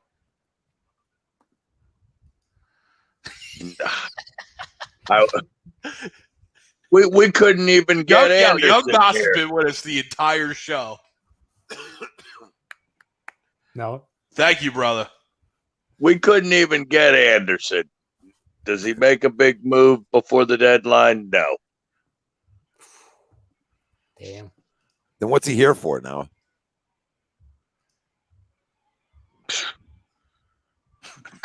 Great question. I felt good. I mean, it felt right after it was a necessary question. It was a very necessary question. Yeah. I hear you. I mean, hell, I wish I could snap my fingers and say Craig Kimbrel will be in pinstripes tomorrow, but I just don't see it. And what? No, Young Doss. Young Doss is killing me right now. Go to Young Doss. Go to Young Doss. No, man, he's trying to get it together. Young Doss. I gave him a minute when he came back from the dead, and I thought, okay, so I asked him a question. He came back on. He came back in asking. We didn't. He was going from the whole street totally, not even the back end. And then I saw him creep back into the back end. So I felt like he had something to say. You know what I mean? And it takes a couple of clicks to get back there, so you got to kind of be with it. Yeah. Like I feel like, okay, this guy's engaged. He got something to say about the Browns. No, I almost don't want to ask this, but like, are you still in the house? Like, what happened to the likes? Yeah, I'm still in the house, buddy. Oh, going dark, huh? I see you. Eco-friendly. I like it. Hey guys, somebody's got to pay the electric bill around here, you know. Looks like somebody didn't. Looks like somebody didn't over there. Yeah. It looks the opposite. Mr. Electric Bill, why? How can he get away with not making a move? How can this organization get away with not making a move? How? Explain it to me. Tell me. Look, I hear you. I just if you're putting the proverbial gun to my head and said we're going to make a big move by the deadline, right now I just don't see it. What do we have? What do we have that other teams want? Team spirit? I don't know.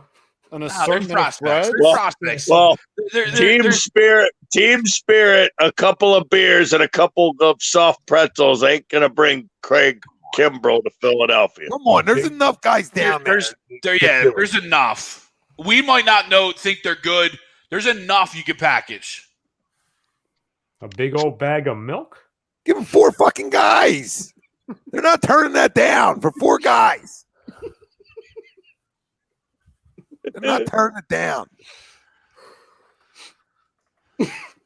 Oh, God. Undertaker's music would have been funny. No, I don't trade Alec Baum for Kimbrell. Alec Baum's got to be in a deal for either Baez or Bryant. You know what I mean? If I'm looking at the Cubs, Alec Baum's got to be in a deal for Baez or Bryant. Buxton and Berrios, would you put him in there? No. You're forgetting both. And here's the worst. Here's the worst part. Chris Bryant could end up going to the Mets. But not if I come in with Alec Baum. If I come in with Alec Baum or Baum, fucking always say it, whatever his fucking name is. Okay, if I come in with him, I feel like I should be able to get. They're all shitty. I should be able to get either a combination of with prospects, Bryant and Kimbrell, or Baez and Kimbrell. And I think Baez and Kimbrell's a home run. Benny, nah. No, he wouldn't. Which one would you guys rather have? We need pitching. Yeah. So Well, I got you a closer. I'm just saying, if you want to put Alec Baum in the deal, and then you can get away with some lower level prospects, and you still have prospects to go get yourself a 4 or 5. I'll take I'm trying to Baez get and stick him at third. I'm trying to get cute. You want to win? Put Kimbrell and Baez on this roster, and it gets better real quick. Real quick gets better. And it gets real flashy too. Baez coming with the pimp. I fucking love Javi Baez. Yell at everybody. Oh my Yell at God! everybody. I like somebody that says "fuck you" in baseball. Yeah. Once. They fuck you to somebody. I love it and fine for it. Fuck you. Yeah, dude, that's such fucking petty shit, dude.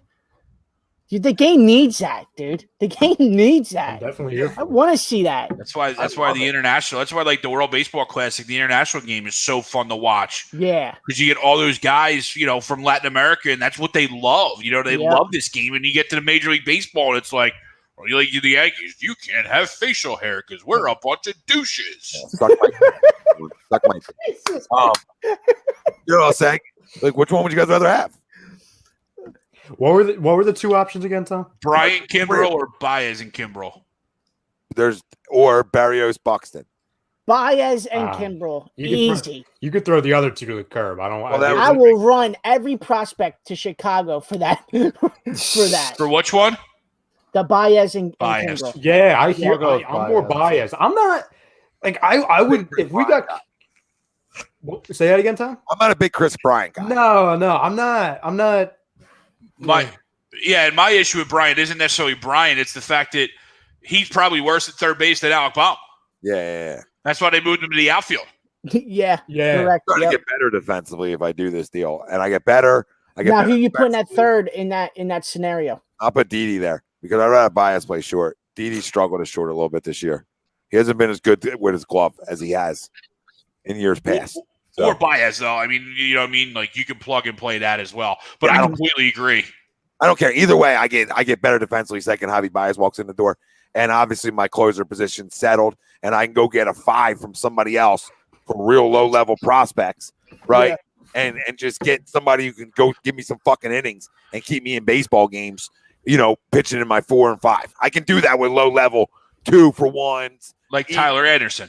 Yeah, I can make that. I can make that. Wasn't you, Greg? Oh, these comments are making me laugh my ass off. I'm glad you could see them. Yeah. Yeah, right. Oh my God! Now we're taking the whole Cubs roster. I like where your head's at. Well, listen, Tom. That is talk dirty to me. What's that? 10 for 3? Like, how does that get done? Is that like a 10 for 3? The whole AAA roster. Might as well throw. Why don't you throw Rizzo in there and we'll throw Reese in? Like, let's go. If we got Kimbrel and Baez, you know who we would probably have to take on? We would probably end up with Jason Hayward's contract. Because they've been trying to get rid of his. Taking on Kimbrel's contract. Well, I mean, they're fuck it. We'll take all of Wrigleyville. You know what I'm saying? You're taking Kimbrel's $16 million. Why do you need to take Hayward's money too? Because that's enticing for the Cubs to choose us. Be like, oh, we're not necessarily. We'll take lesser prospects if. Then I'm not including Baum or I mean, I'll still include Reese because I don't like him, but. Then Baum. They might make us take a rooftop bleacher too. Like if I gotta take 2 horrendous contracts, you're not getting Baum then. Well, and they have to take Herrera's $15 million next year. He's got to go. You know what I'm saying? Like I got to send that. Hayward. Who's playing center? Klutch. Yeah. No, I don't think he's got it. Do you think Klutch can play center field though? No. Nah. Yeah. No. He can barely play left. Can Hayward play center? Not anymore. Yeah, I don't like that. I don't like having to bring him in. Fuck you, Chicago. I'm taking on Baez. I'll fucking eat all Baez contract this year. You can give me the whole thing. Yeah. Right, whatever it is. I'll eat the whole thing this year for you in that deal. I'll eat all Kimbrel. I'll take your whole year's salary and eat it. I'll eat both of it right now for your chance to fucking win baseball games. It's as simple as that. You chew them all up. And if you got to get Hayward in there to just chew it up, fuck it. Chew it.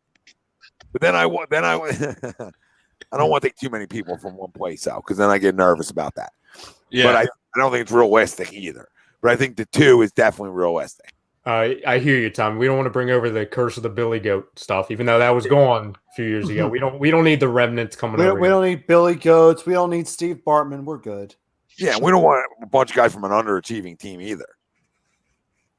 You want some of their best players, right? You want their best players. Dennis said Adam Hazley in center. I don't give a fuck who plays center if I have Javi Baez in my lineup too. I'll go on the Jankowski train for the rest of the year. I don't give a damn. Oh boy. Well, I mean, I'll just play fucking a Dubois out there if I have to. I'll deal with it. I'll deal with that if I got Javi Baez. Can you imagine the bat flip war between Javi Baez and Odubel Herrera? Greg, I was just going to say, did you see him bat flip for a single the other day? He bat flipped a single, a grounder single. I'm like, oh my God, this is not even out of the infield. It's on the ground. And he's bat flipping. He bat flips everything. I know. It's like he bat flips for contact. He's going to start bat flipping pop fly balls. Yeah. Done that before. Oh, yeah. Foul ball into the friggin' bleachers. Up, bat flip. Yeah, not as bad as that. He hasn't got to the KBO. Yeah. Coming though. I mean, you better be careful. I gotta pull that up. I gotta pull up that video. But I mean, I'm fine with him if Baez is in my lineup and I got Kerry Kimbrel. You know what I mean? Like I can deal with things because I am the favorite to win the NL East. I'm the favorite. Well, and like you were asking, who would play third? I'll play if we got those 2. I'll play Torreyes at third. For God, I mean, at least I know he's better in the field than Didi and Baum. No, you don't take Didi out of the lineup. I'm joking. I'm not saying I would actually friggin' play Torreyes. Yeah, I like Torreyes off my bench as a bat. Yeah. Well, we don't want that to happen, Dennis. No, definitely don't want that. No. We don't want to play with Lindor. No. I did see that quote, though. I did see that. I'd like to play with Lindor, too. And Didi has been bad this year. Yeah, real bad. So, I don't like that. Come on, Bryson. Yeah, I mean, if he, I'll put him in a deal for Baez. Yeah, Bryson? I mean, yeah. No. How old's Javi now? 30. Is he 30? Yeah, and his numbers actually have dropped. He's only batting like 220. I mean, Dombrowski said the other night the only guy he's not touching is Abel, and obviously the guy they just drafted. 28, yeah. Oh yeah. Bye, Bryson. 28. Javi wants a big long-term deal too. Stupid money. 28. I mean, at 245. 22 homers. But he's got 22 homers and 65 RBIs. Oh, yeah, but he's a career good hitter. I mean, yeah. I mean, I guess I got to put him in that deal, right? Yep. We don't have many else to put in the deal, right? Or try to try to do it with. I'd rather get rid of Bomb. Me too. Because you could always move Javi to third. Yeah. I mean, he does have 22 homers this year. I mean, last year he struggled, but the year before he had a good year. You know what I mean? Yeah, but I mean, you also got to remember, like obviously, 2 years ago he had a good year and he's getting older. You know what I mean? And I know, but 28's not old baseball yet.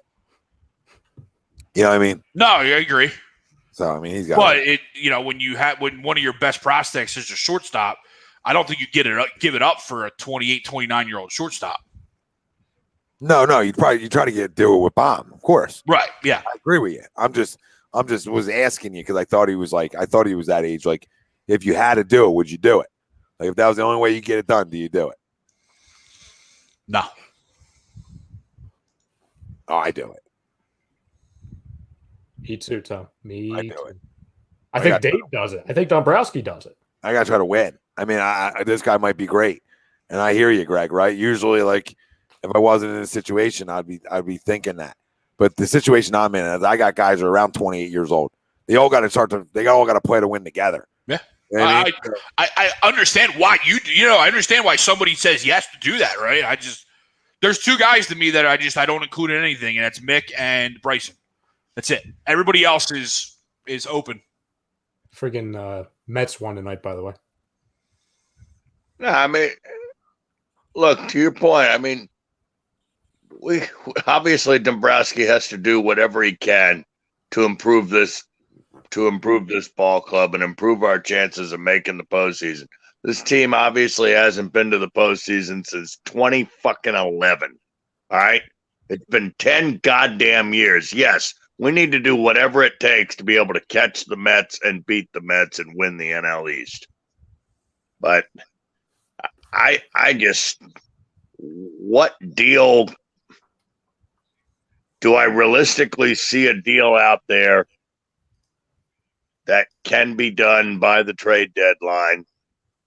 I mean, do we really have the pieces in order to go get enough difference makers? Difference makers? Yes, we do. Yeah. They're not name poppers. You know what I mean? Like, right. Get it done for Baez. Sorry, just to make to make that point. Like, if you want Javi Baez, those two can get that deal done for you tonight. Yeah, like, but I don't disagree. I also think the Cubs, one of their best prospects is shortstop, so they might. That's funny. Very true. They might be looking just to clear a spot, so they might not want a shortstop. You ain't kidding, Dennis. But I agree. If you throw those two, that gets it done right there. Yes. And then Tom, what would you then send for Kimbrel if those two were going in there? Like, I'm taking his money, so I can get away. He'll be in that deal as well, so I can get away with some lower level guys for him. You know what I mean? Because I'm just going to eat his money from them. Mm-hmm. So that's probably like a Marshawn because that's. I might not even have to go that direction. I might not have to go that far because I'm putting them all in a package for them too, right? So I'll Stott, Bohm, and then two lower level guys for Kimbrel, Baez. And that definitely gets it done. Now, I'm not saying that you'd want to give that up. I'm just telling you that can get it done. I'll give it up. I'll give that up in 3 seconds. And I think that makes you a contender right now, and you forced yourself into this situation. You forced yourself into this situation as an organization. Young Das, I said the same thing earlier, brother. If they got Kimbrel and or if they got Scherzer, I'm out. Done. Calling it. Oh, Dennis says Hernandez. I guess these are the two guys that had the bad medicals, or Hernandez did. Yeah, Hernandez was the one. Hernandez and Gutierrez for Kimbrel. Yeah, see if it works for the Cubs. Well, that shows you right there, Tom, to go into your point earlier from like how we need at least some help. If it's not like a number 3 starter, it's just some help for the back end of the rotation. The fact that Dombrowski had a deal made, he knows the urgency of that. And I think that was before the Matt Moore game, right? Like he made that deal before Matt Moore did what he did. Pitch, so he knew it. Yeah, because Anderson was supposed to pitch for Pittsburgh last night, and they pulled him out. Yep. So, like the Matt Moore thing wouldn't make us be like, no, we're good. So no, he's trying to get a deal done for something. Yep. You know, it's can you get a deal done for something small like that, and then go throw a fucking a blockbuster deal together to say, you know what, not only are we doing this, but we're trying to win right now. We're over the next 4 years, we're trying to win championships. That's what these deals do. That's what Baez, Kimbrel, right? A bad team's 2 or 3 pitcher that can turn into your 4 or 5 here, right? You know what I'm saying? Like, not a bad pitcher, but it's a bad team's 2 that you can steal from them, right? That's the direction you go if you're trying to win right now. And you can get those deals done. You can. You have the pieces to get it done. So you just got to say, I can't hold on to what the future might be because I can still live in the future 4 years from now and be winning. You know what I mean? I can be winning. 32-year-old players can still play at a high level in this league. So, that's how I look at it. Yeah. No, absolutely. James Jackson just said teams are being told that Matisse Thybulle is not available via trade. Yeah, correct. Yep. One of them needs to be available, if not him or Ben. And it better not be Maxey. Can't have everybody can't shoot. Mm-mm. Because he missed the big 3 in that playoff game, too. Oh, yeah. Oh, he had who, Matisse? Yep. Oh, yeah, the costly 4-point swing, too, at the end of Game 7. That's what I'm talking about. Okay. I thought you meant like the and he missed the infamous free throws after the pass.